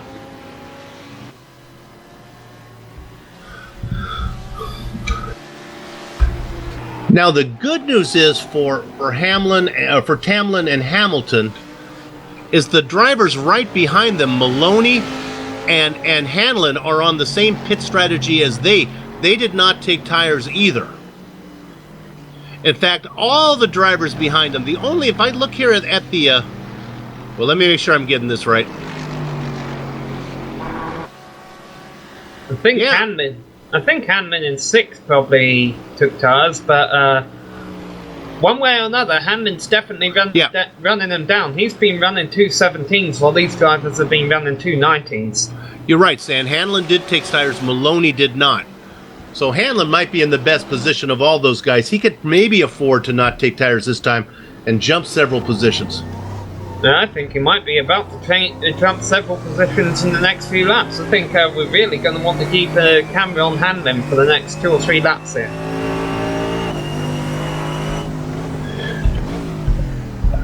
Oh, and Hamilton runs wide on the exit of La Source. He keeps third place, but that will keep Scott Hanlon right behind him. Yeah, I've been watching these two guys. They've been running wide just about off every corner. They have no tires left. Yeah, I think you're right, Sam. I think Hanlon's going to get to Maloney before Maloney gets to the guys in front of him. Hanlon is really flying. And we've got our first driver. Looks Yep. like they're going to short pit it to the end here, Richard. Yep, it's Michael Healy. He comes in, he pulls the trigger first. And I think he's about right. 42 minutes left. It's going to be very close on fuel. But he certainly is going to come in, and let's see what he does with regard to tires. Meanwhile, while that's going on, Tamlin has got around Hamilton in the Ford. So Tamlin back into third. I think the next pass we'll see might be for 5th position. Maloney definitely has Hamlin, and he's out of his rear view now. Isn't it nice for Hamlin that Rogers lost their connection, or else we'd be seeing those two battle right around now again.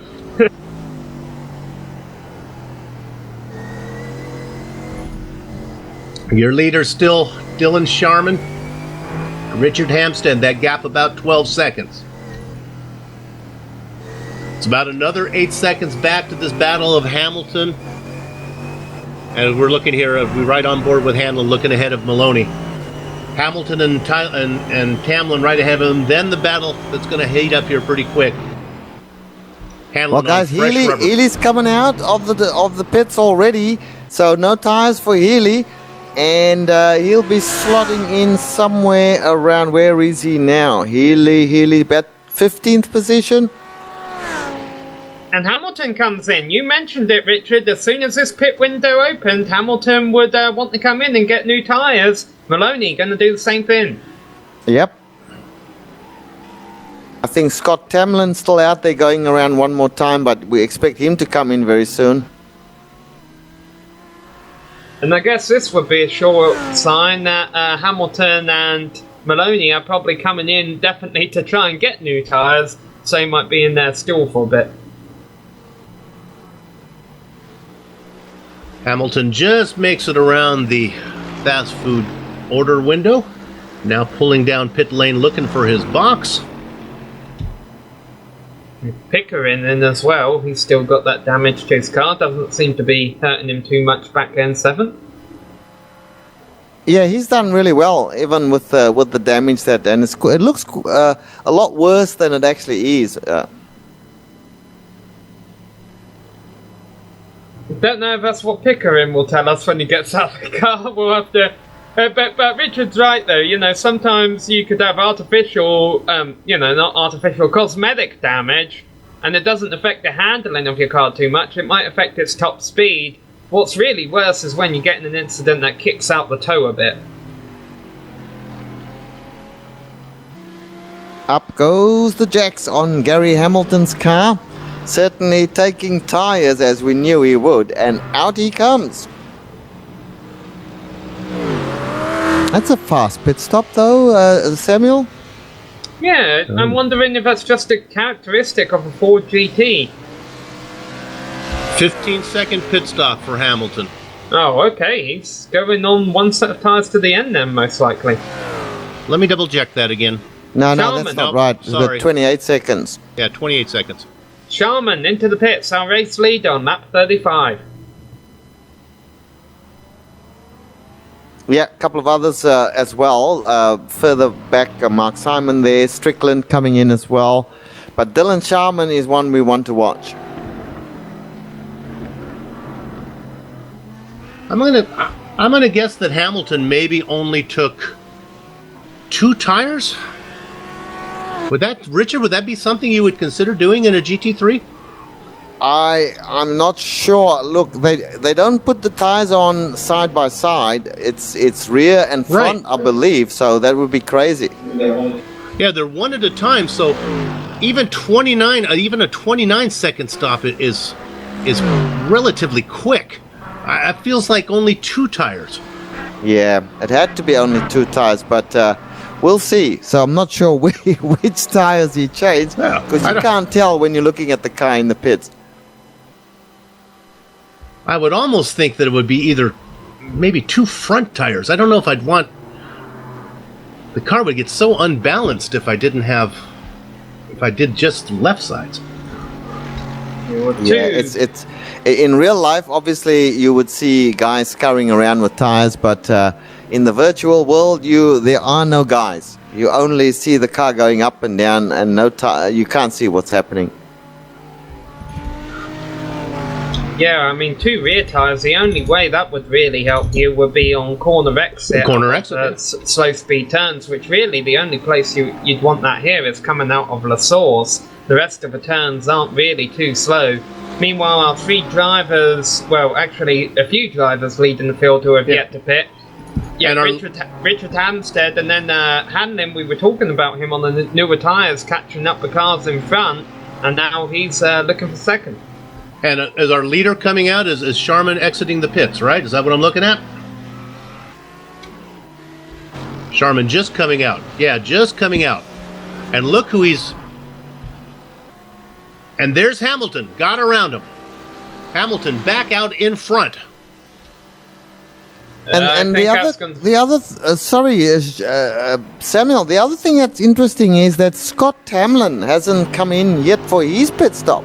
I think he's about to. I'm pretty sure he'll be in now. Yeah, he's coming through the pit stop right. He's coming through bus stop right now. No, he stays out another lap. Hanlon, despite being on newer tyres, comes in. And that actually makes sense why Hanlon would come in. Maybe he didn't want to get held up too much by Tamlin. Yeah, he's come in. Richard Hampstead now is our leader, and he has still got to make a pit stop. Yeah, so Hamilton, I guess as we're talking about, either took 2 tyres, perhaps even no tyres at all, although I think if he had done that, he would have lost his position to Sharman by now. I don't give him a lot of time ahead of Sharman here. I think Sharman took 4 again, as he had another long pit stop, almost a minute.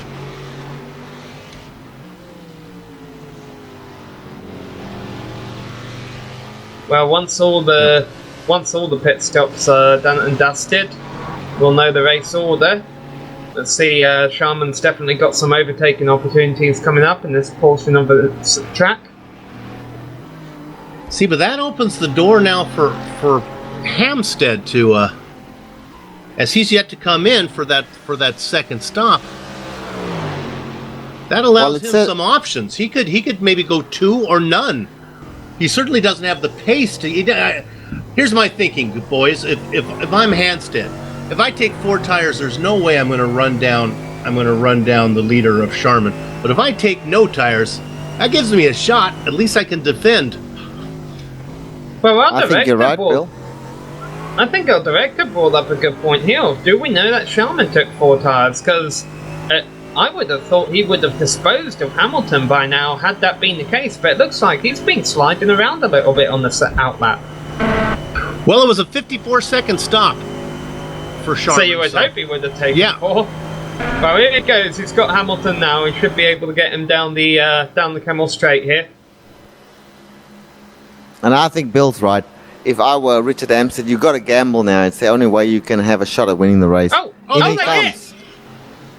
Hamilton not giving up a position, and there was contact between them, and another bit of contact. They're talking over the radio. I don't think they're too happy with each other. And Hampstead coming into the pit, so it's all happening now, guys. Want me to pull over for you? I think Gary Hamilton said. Yeah, well, it looks like it might be happening now. Sharman down to the inside as they go into Pujon. Hamilton early on the brakes, and now Sharman will get the position. Boy, this will be interesting seeing if Hamilton tries to counterattack, but I think he lost too much time. And meanwhile, Scott Tamlin going around yet another lap.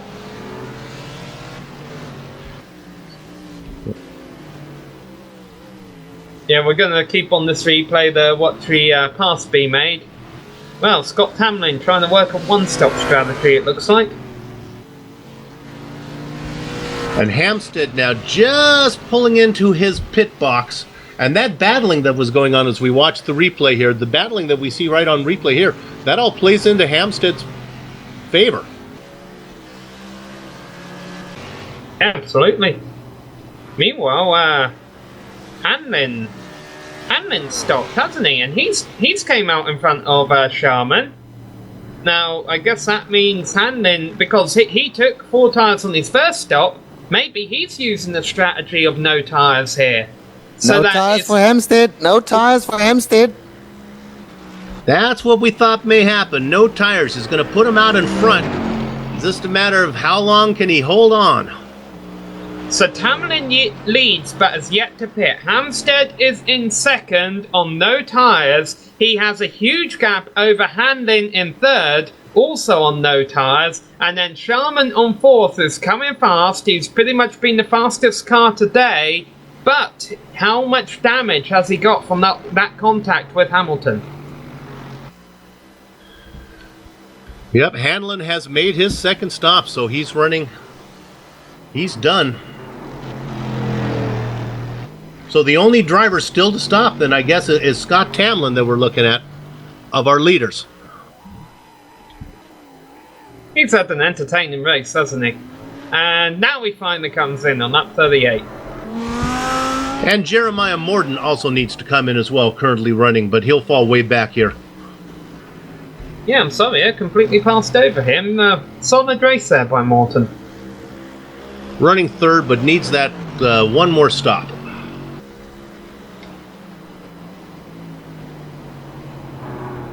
Now Tamlin surely has to take tyres. Yeah, I would think he would have to.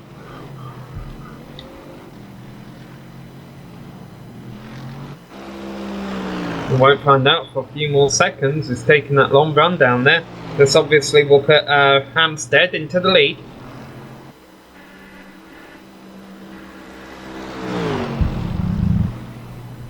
And we look at the gap, it looks like it is about 16 seconds is what I'm getting from Hampstead back to Sharman, if my timing and scoring is correct.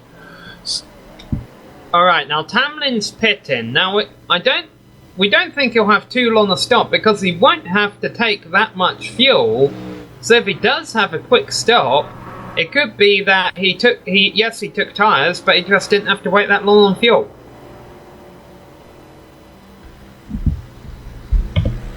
And Hampstead goes by.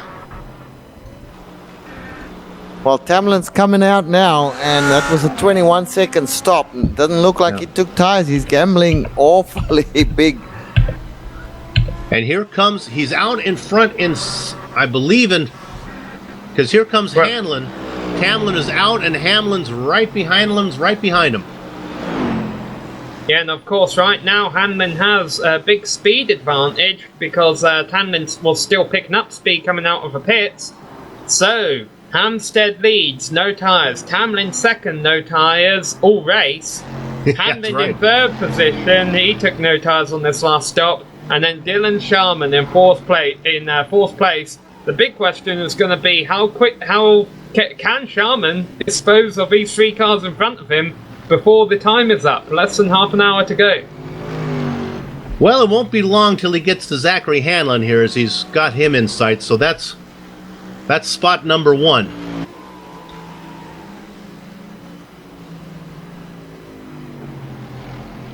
Jeremiah Morden finally making that final stop.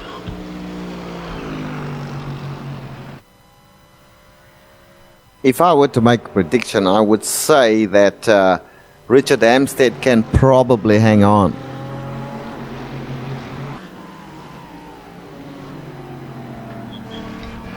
Boy, they've got a bit of lap traffic to deal with here. Scott Tamlin has Jackson Freer right behind him. And Jackson Freer will be in front of this battle for third, heating up between Hanlon and Sharman. The problem is, even though Tamlin's a lap ahead of Freer, I think Freer is actually a bit faster right now, the way the tyres are playing into it.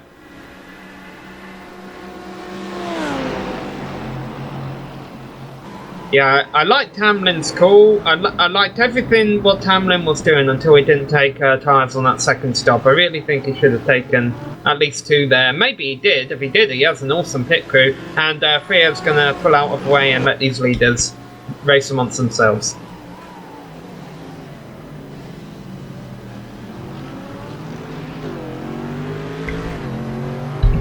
So Hamlin went a bit wide on the exit of the source there. Sharman took a look down the inside, but he realised he wasn't going to have anything for him heading into Eau Rouge.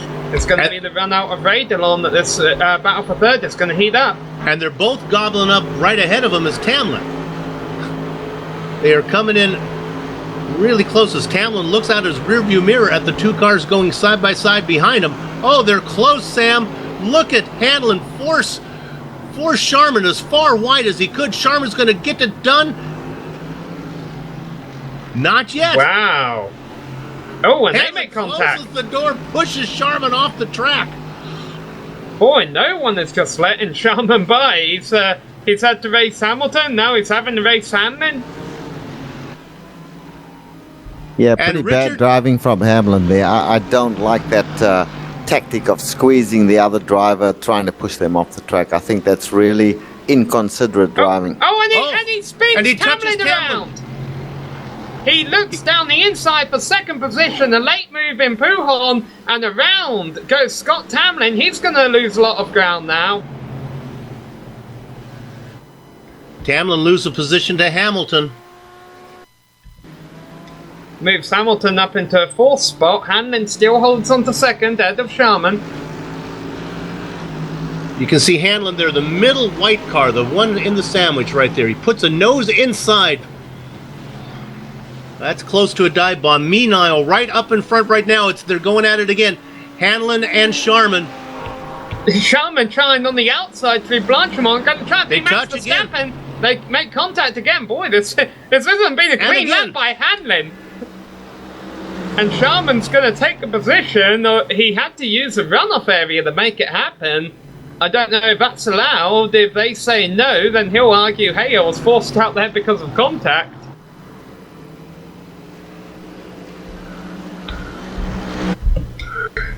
Hamlin is one stubborn driver. So, what that means, though, Richard and Sam, all that work that Sharman had to do to get around Hamlin, to get around Tamlin, that's this extra time for Hampstead to stay out in front. And there's two lapped cars between them as well, battling for position, in fact. Clint Smith and Mark Simon battling for 17th place, that he will have to work his way by at some point before he gets to the front. Well, looks like Zachary Hamlin hasn't given up yet. He's right on the rear end once again of Dylan Sharman. This could be ugly before the race is over. Well, Hamlin was the driver we saw battling with Joshua Rogers early on. So, he's really been in the mix today. Well, the cars were painted the same. Maybe he thinks it's the same driver. Every time he looks up, he's fighting one of those cars painted that way. About 14 seconds is the gap from Hampstead to Sharman now, so we'll keep an eye on that with about 20 minutes to get it done.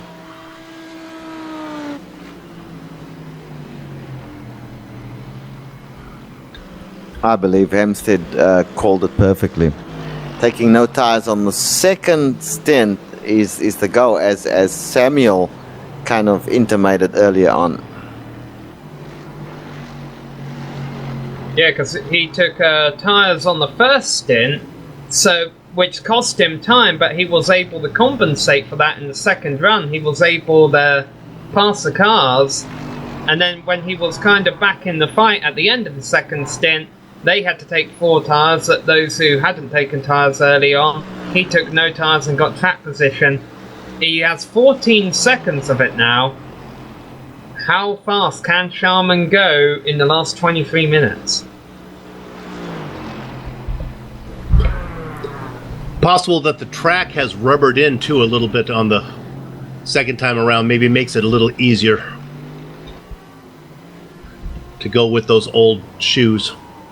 We really haven't seen what pace Sharman is capable of yet, because he hasn't really gotten a clean... Well, I guess that was a clean lap, wasn't it? He just ran a 2:17.2. That's about a second quicker than what Hampstead did last lap around.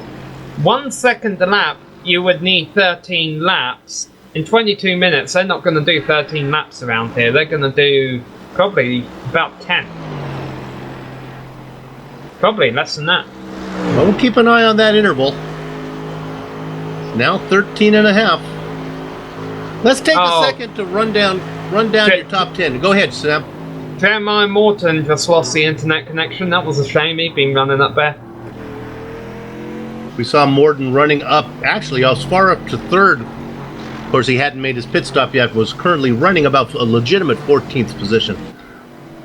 Let's go ahead and set some of these top drivers here. Your leader, Richard Hampstead, with about a 13.5 second lead, but he's doing it on some older rubber.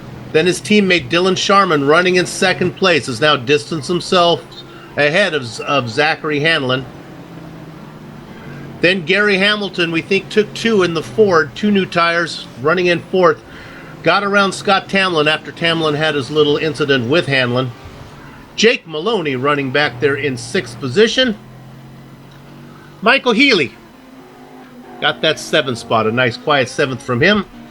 Warren Pickering running all by himself in 8th. The 9th spot comfortably goes to Baseline Racing's Matt Forbes. Then rounding out the top 10, Riley Blythe. Was a battle for 10th shaken up between Riley Blythe and Martin Savazzi, but let's not forget Savazzi had connection issues earlier on, so he's off sequence. He's actually coming into the pits right now.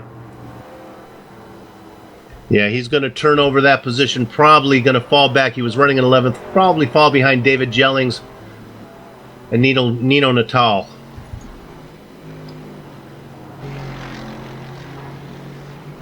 In fact, why don't we go ahead and show you all the cars that are still on the lead lap.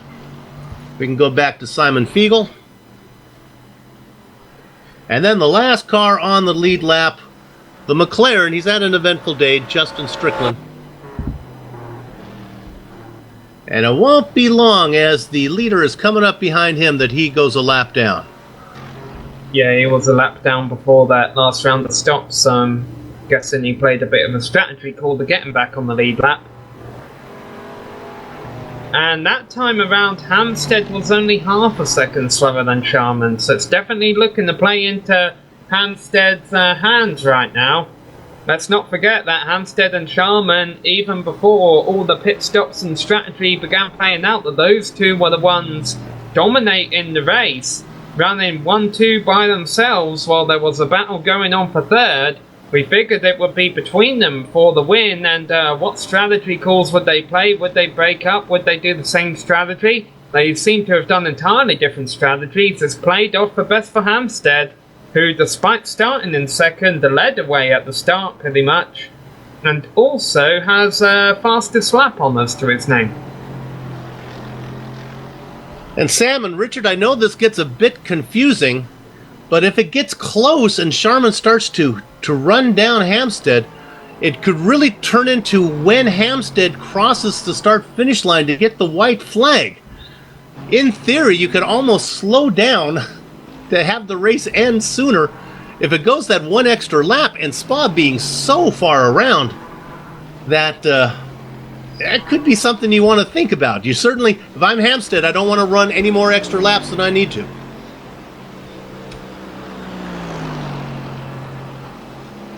Yeah, I don't think fuel is going to be an issue for Hampstead. Well, no, it's not so much the fuel. It's just if the race ends sooner, it gives Dylan Sharman less laps to try to catch me.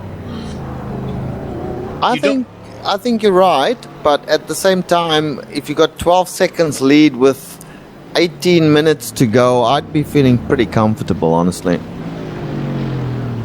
The way I like to look at these things is, as long as there's more seconds left than more minutes left than seconds behind. So right now, there's about 15 minutes left, and the interval is 12 seconds. Once the minutes get under the seconds, it's pretty much done. Yeah, I mean, I think it would really take a mistake by Hampstead, which is a possibility, granted, but I think he would really have to make a mistake for Sharman to catch him. Meanwhile, I'm looking at the intervals and the lap times throughout the rest of the top 5. The first time I see drivers closing in on another is a battle for 5th. Jake Maloney running down Scott Tamlin. And let's give a shout out to Jake Maloney, because he's been doing a bit of a strategy call as well. I think he took 0 tyres on that first stop, which probably means he took tyres on this one. That's why he's back there in 6th place right now in that Team TTL Mercedes. But I think he'll be able to break in the top 5 in the not too distant future. I think a few things need to be said here. One, Richard Amstead is he's a very, very good driver. I mean, you're talking about somebody on 7,000 iRating. Even though Dylan Sharman is over 8,000, you'd have to say they pretty roughly equal on ability. The other thing that I am impressed with is the fact that there are, out of 27 drivers at the end of this race now, with about 15 or so minutes to go, still 20 odd cars all racing, and I think that's a great tribute to the success of this series. Yeah, certainly this long. We talked about it earlier. Sharman in an accident at the bus stop. He got into the back. He ran into the back of, I believe that was Mark Simon. Yeah, lap traffic playing the role, and that will cost Sharman a couple of seconds there. Simon, oh boy, Simon pretty much parked the car on the track. I know you're trying to let him by. Maybe get one more shot at that, director, maybe from an overhead. If we have that ability, you can really get the idea of how much Sharman tried to get, or how much Simon really slowed down. Now, Bill, being the president of the Backmarkers Association, yeah, that one you doesn't need to work. be teaching these guys how to get out of the way. The way you do that is you brake late. What you want to do is overshoot the apex.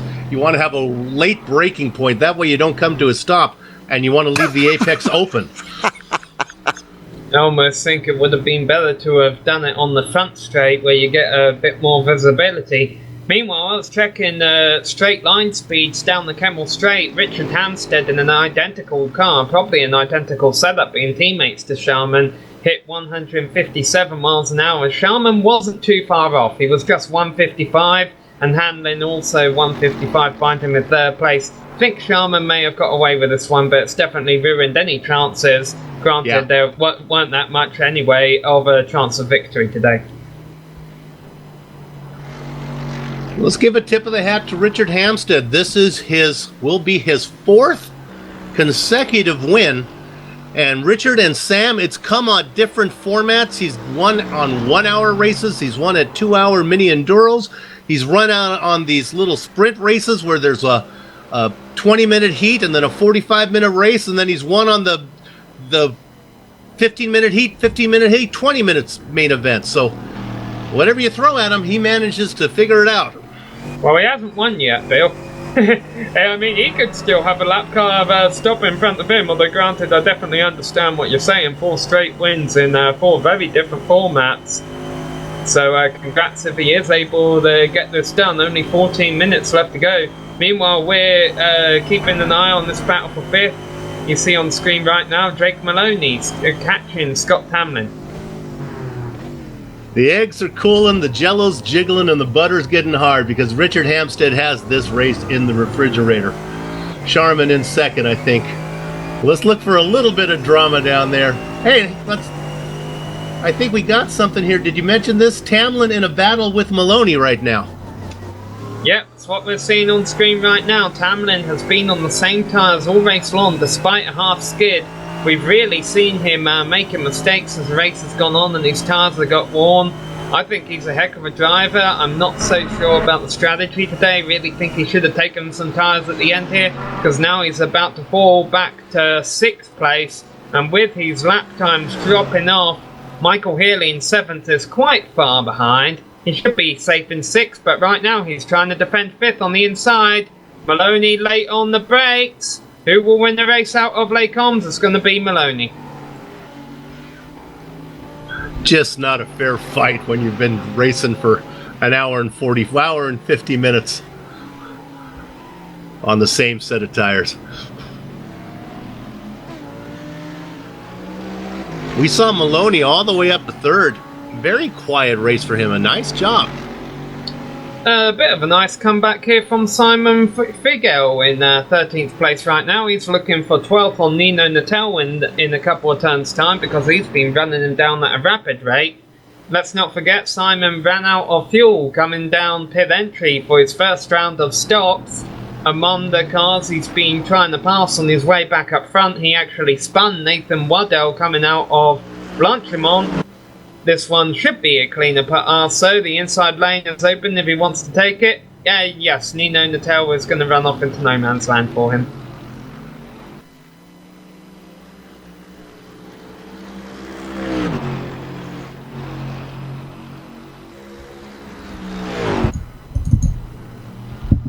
Up, let's go look at Zachary Logan. Just spun the car.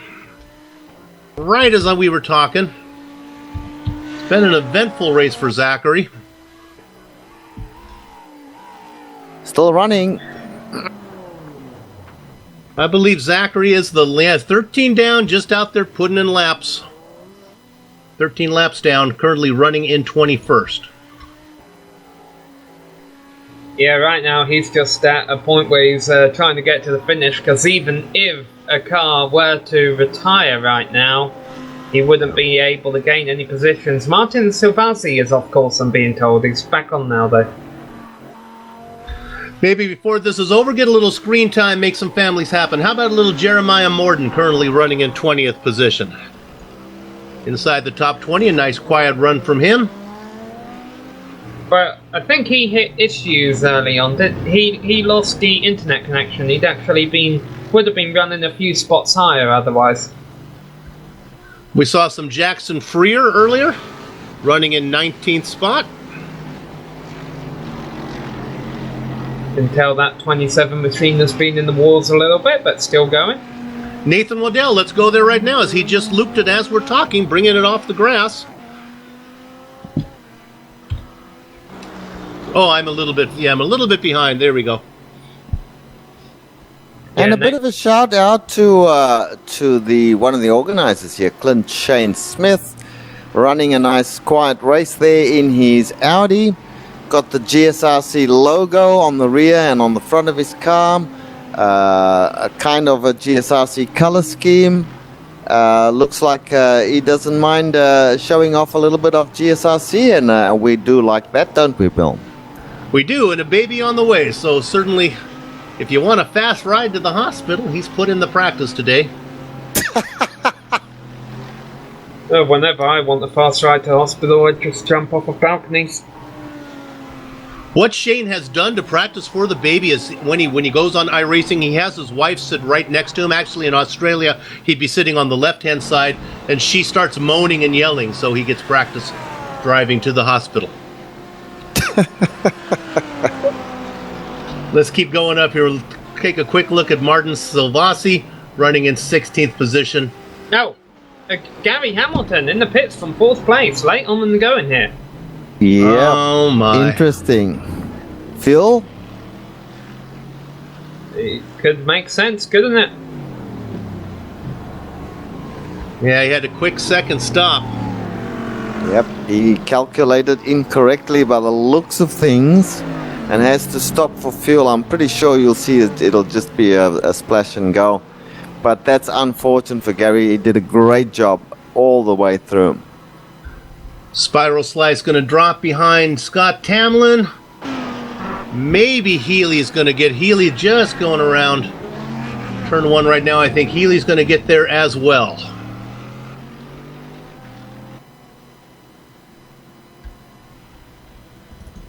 Healy goes by.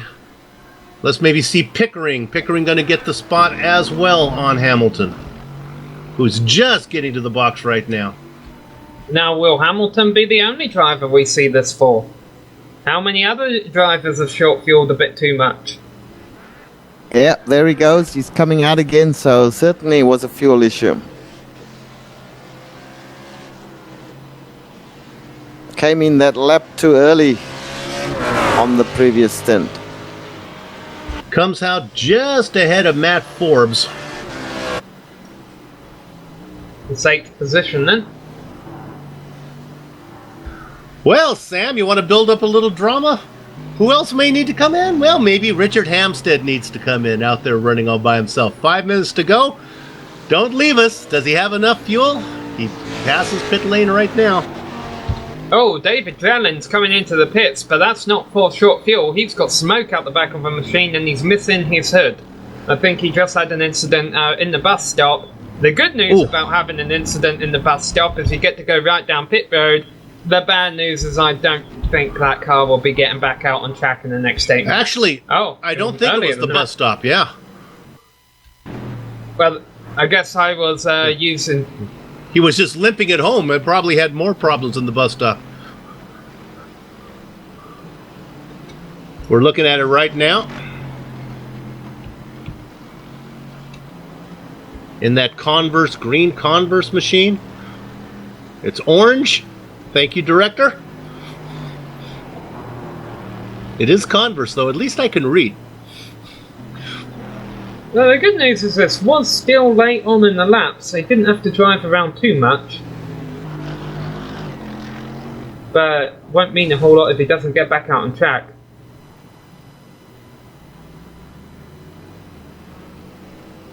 You mentioned those turns earlier, right, where the track is getting opened up again and you want to get on the gas for the long run through Blanchimont. Sometimes you get on the gas just a bit too heavy or use a bit more exit than what you're supposed to, and that's the result. My spotter sitting over the shoulder of me would like to say that that car was green, so she's going to argue with Joe Peak.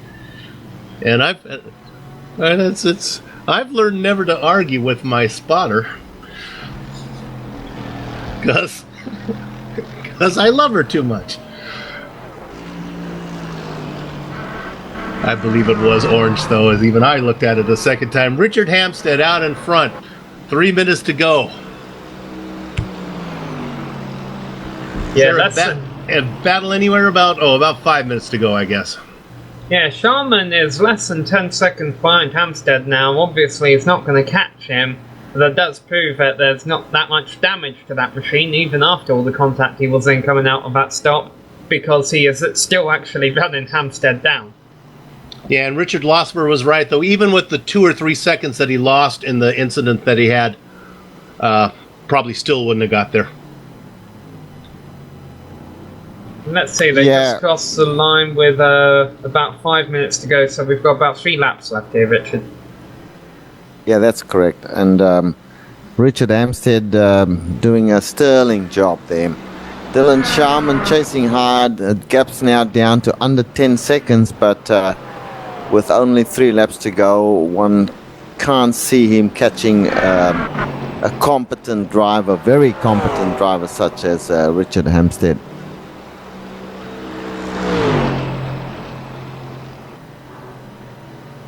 I'm still curious to see what... Good thing that the winner stands in between the guys in second and third on the podium. I don't know what Sharman and Hanlon are going to have to say about that contact after coming out of the pits. They're still going to finish in second and third. And of course, that late stop for Gary Hamilton moved Drake Maloney up to fourth, further proving that a zero tyre stop on the first stop and then tyres on the second stop wasn't a bad way to go either. Nice performance there by Maloney, because he started he started 5th place. I thought it was a bit further back early on in the round then, but going to bring it home in the solid 4th. I think our hard charger is about to be lapped. In fact, he gives it up right now as he lets Hampstead go by, and that would be Nino Natal.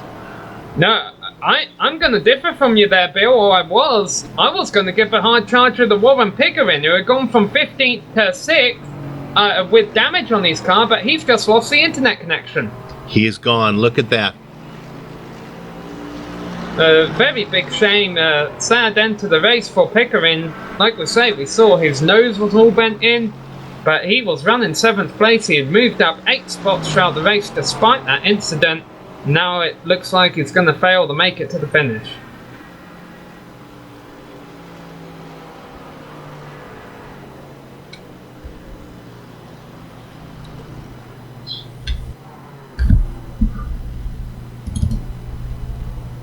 Looking down here at Yeah, we're looking here that Natal is about to be ran down. Now, these guys are a lap down. We saw Natal just get lapped, but Strickland in that McLaren is beginning to charge on him. Go, Sam. Yeah, Hamlin just went off from third place. But he gets back on. He's still far ahead of Maloney, but that's going to cost him a couple of seconds.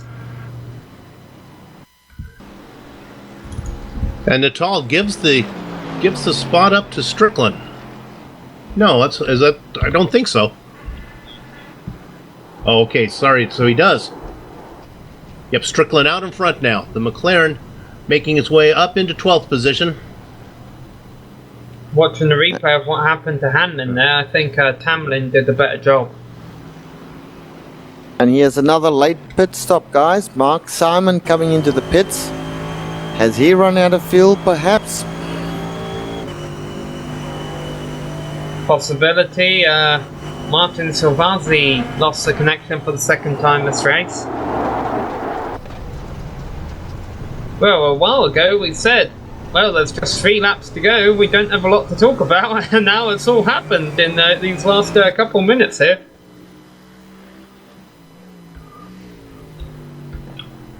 Sharman has the lead down to single digits, down to 9 seconds. Yeah, I'm curious to see what happens with third here, because Hamlin's lost. He's only got 6 seconds over Maloney now after that slide through the grass. And I think Hamlin's on old tyres and Maloney's on new tyres. But it doesn't seem to be a big closing rate. The big thing you want to keep an eye on is, will Hamlin make another mistake? Because if he does, Maloney might be close enough to capitalise on that. I think Amstead will get the white flag as he passes the start finish now, or the next time by. This will be his last lap. Yeah, coming out of the bus stop right now, we'll cross the start finish line with about 20 seconds left on the clock. Much to the chagrin of any drivers who don't have a lot of fuel left in their tanks.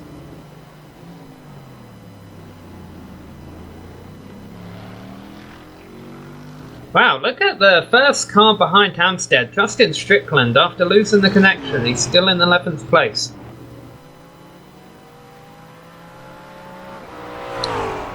Strickland just got around Nino Natal earlier, as Natal surrendered that position. Strickland in the McLaren, the first car 1 lap down. Looks like Simon Fiegel's going to finish in 10th position on the lead lap.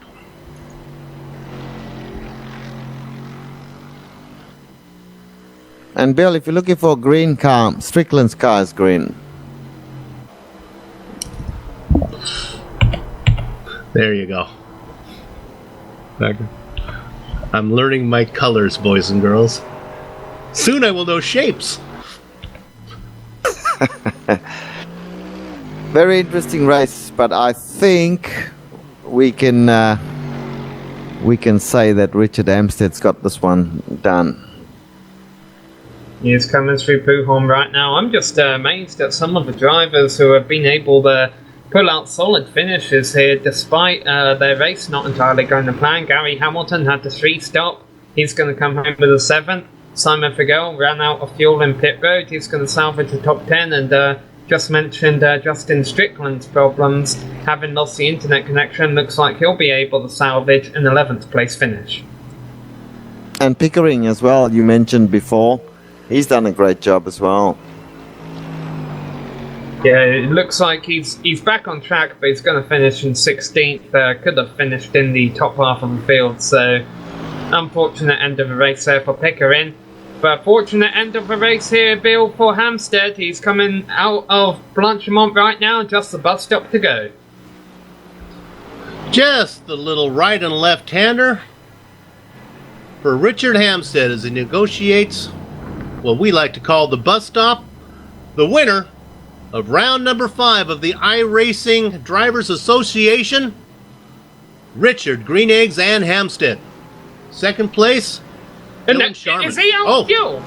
I'm sorry, Chuck. Have they crossed the finish line there? Was he playing with us? Yeah. He was going very slow, very early on there. Sharman finished the race only 2 seconds behind him.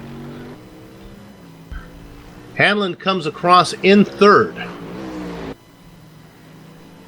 Hampstead's out of fuel, I think, but he finished and won. Maloney gets fourth. Tamlin in fifth, and Richard Hampstead making things exciting.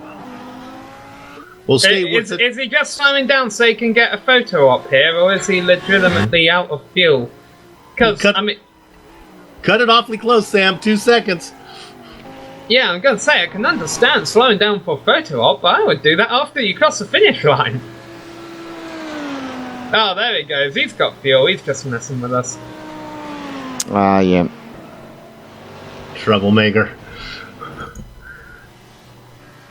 Blythe in ninth. Hey, sorry, battle for sixth. The late charge. Michael Healy's out of fuel. Gary Hamilton just took 6th place from Michael Healy, heading into the bus stop on the last lap. Okay, no, Healy's not out of fuel. Did he spin coming out of Blanchimont, maybe? I think he crossed. Did he? Or maybe not. He must be on fumes. The car must just be sputtering enough to cross the line. But yeah, Gary Hamilton picked up 6th place at the end there.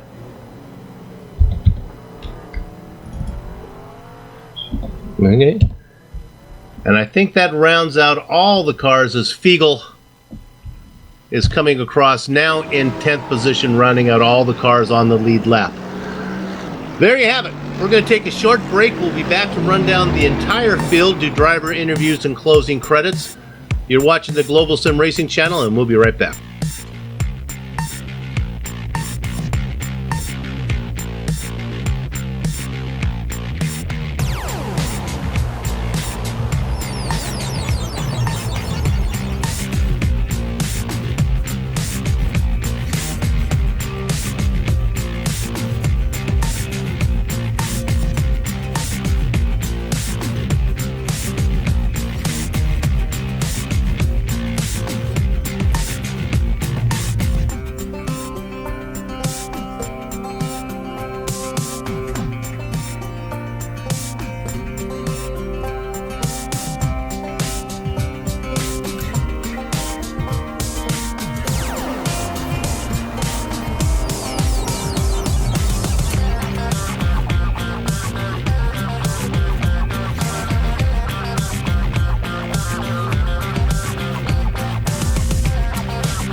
Welcome back to the Global Sim Racing Channel's post-race coverage of the iRacing Drivers Association. This was round 5 from Spa, and we just had an exciting 2-hour event that saw Richard Greeneggs and Hampstead win his 4th consecutive race, 4 out of 5, 4 in a row for Greeneggs, followed by the newcomer Dylan Sharman and teammate about 2 seconds back, closer than it actually appeared.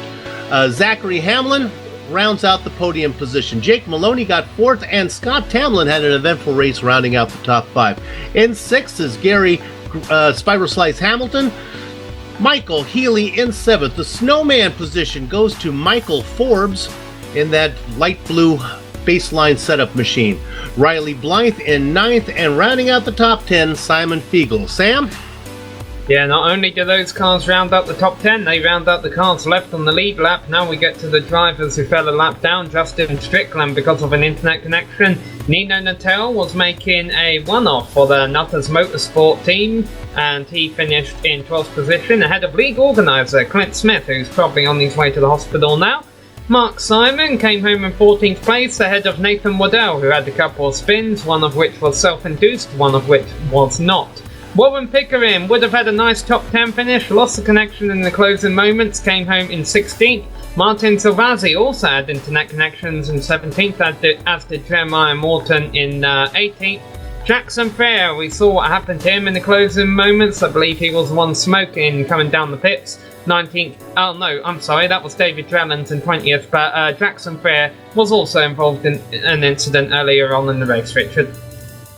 Actually, it's going to be me, and then the drivers in the blackjack position, Zachary Logan, Mark Reiner in 22nd. 23rd is Joshua Rogers, Jake Burden in 24th position. Of course, Jeff Burden, a NASCAR driver. Aaron Farmer had problems early, finished 48 laps down in the quarter-century mark, and Phil Gadd rounds out the 26-car field. 51 back, did not have a good event. Sam, we're going to let you talk to the winner today, Richard Greeneggs and Hampstead, picking up his 4th victory in a row, 4 out of 5 for the season. Go ahead, Sam, talk to Richard. Yeah, Richard, 4 in a row. How does this one compare with the others? Yeah, pretty happy with that. I was probably didn't quite have the pace of Sharman, but probably made the right strategy call with not taking tyres in that final stop. So yeah, it was good fun. I had a good couple of battles with some of my teammates, Josh Rogers and Sharman, during the race, so it's pretty entertaining. Yeah, absolutely. Now, did you go into that race with that strategy call in mind, or did you make up your decision for the second stop based off of how the drivers who didn't take tyres on the first stop had performed? Yeah, we were tossing up before the race because they're sort of the stints aren't really full stints because we're fuel limited, obviously. So they're basically 2/3 of a length of a full stint. So we were looking at it, and yeah, generally in these cars you take one set of tyres per hour. We've generally found, so that's what I did basically. So just took one set, and yeah, we're tossing up which was the right. There wasn't really much tyre wear, so if there was a lot more tyre wear I probably would have, but there really wasn't a huge amount. So yeah, I went with that. On the final turn, you all tricked us a little bit by making it look like you're out of fuel, but you were actually setting for a bit of a photo op there with Dylan Sharman and Jake Maloney. Your teammates finished in 2nd and 4th. A good performance by Team TTL today. Yeah, absolutely. Just slowed up the end there, try to get a bit of form finish with the teammates. Yeah, me and Sharman and Maloney and the whole of the team are working pretty hard at Spa because obviously we've got the Pro Series race there in a week, so we're looking forward to that and working hard at that and trying to get as good a car as we can. Alright, well, we wish you the best of luck. And anything else you want to say before we let you go and get ready for your pro race? No, just thanks to everyone involved, broadcast, you guys, Clint for the series, and my sponsors at Next Level. Alright, well, that was your race winner, Richard Hampstead. So I'll hand it back up to Suit Bill Zahn, who has called up with another one of our finishers. Going to talk to the runner-up finish, a newcomer, Dylan Sharman. Dylan, congratulations on second place. Welcome to the series. Thank you, guys. Yeah, no, it was an interesting race. Thought I might have got hammered there, but that last stint, a few of the guys took no tyres, made it a bit difficult. So got a bit of damage and was about half a second lap slower than probably what I should have been. So it would have been close. And then Hammer just like fake ran out of fuel. So So were you second guessing your strategy? Did the weather have something to do that the tires didn't wear out as much as you thought they would? If you had to do over, would you do one set of tires only?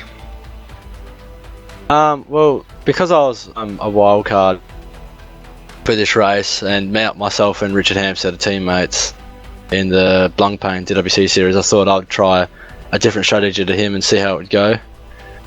And it would have been actually pretty close, I think. It's just that the passing of the cars made it a bit difficult.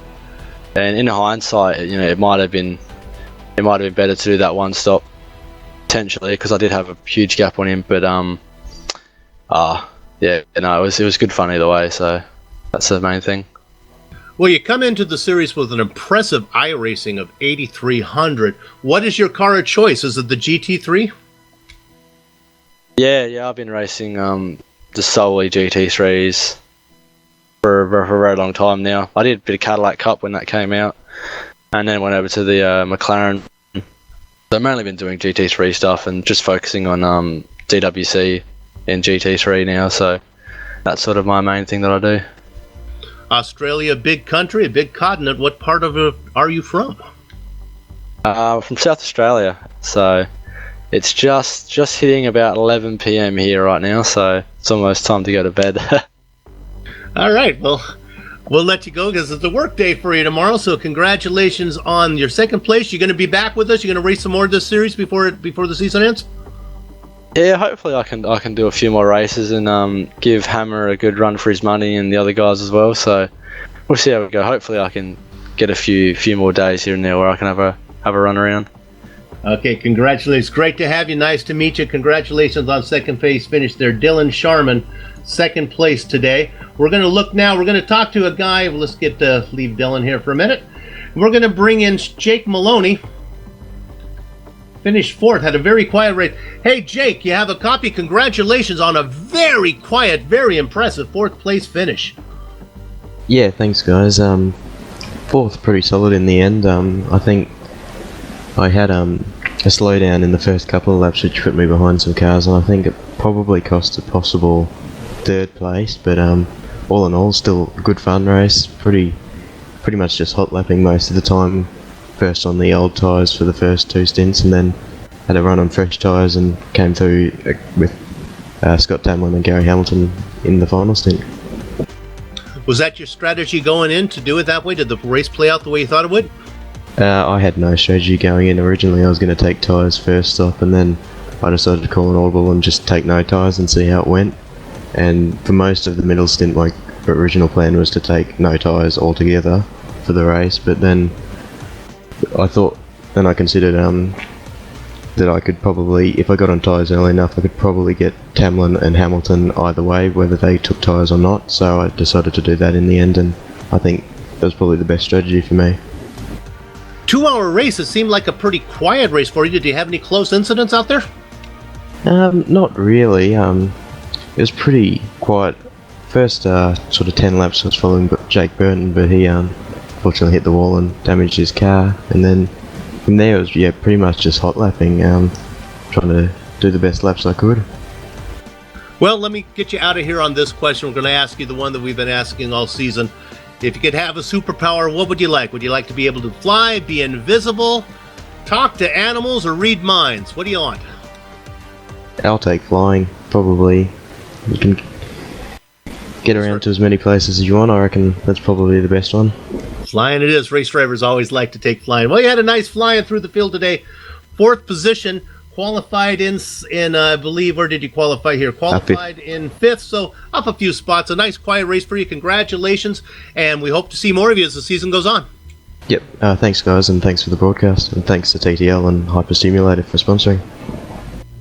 Jake Maloney, who would like to fly if he had the choice. Our last one. We'll see how the status is here. Let's bring him on in.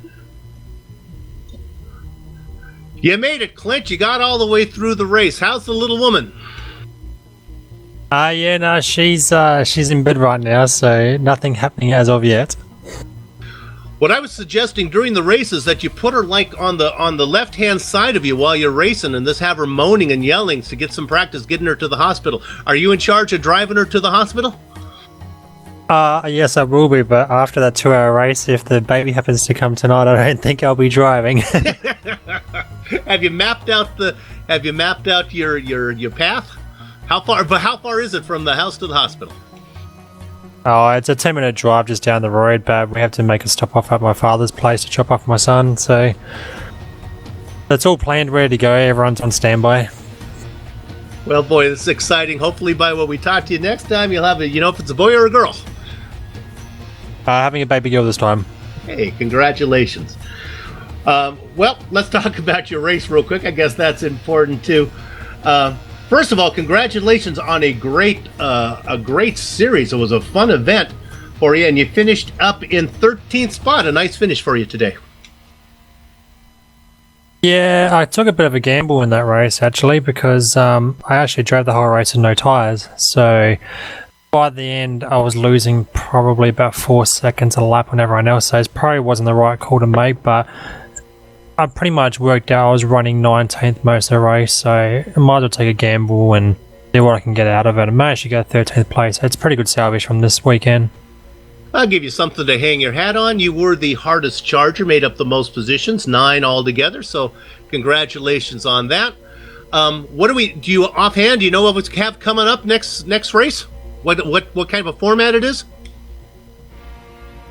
Yeah, so next race we're going to spice it up once more, and we're back to the super sprints, just like Oran Park in round 3 it was. So, and that's at Barbara Motorsport Park, so that's going to be a bit of another hectic track for the drivers to get their head around.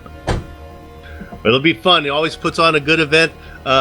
We look forward to it, and thanks for selecting GSRC to let us do the broadcasting. We sure enjoy doing it, and congratulations on the hard charger today.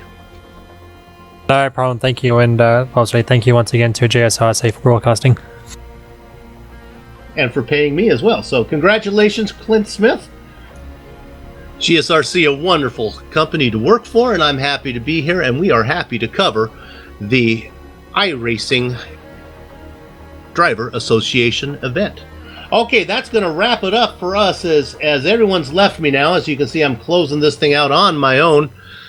We'd like to thank everybody we just talked about it, the iRacing Drivers Association, for organizing the series and contracting with GSRC to broadcast it. We know you have many choices when you fly. Thanks for flying GSRC. Thanks to the Screwed Gamers, Kart Action Media, and Zanardi Course Australia for sponsoring this broadcast. Couldn't have it if it wasn't for them.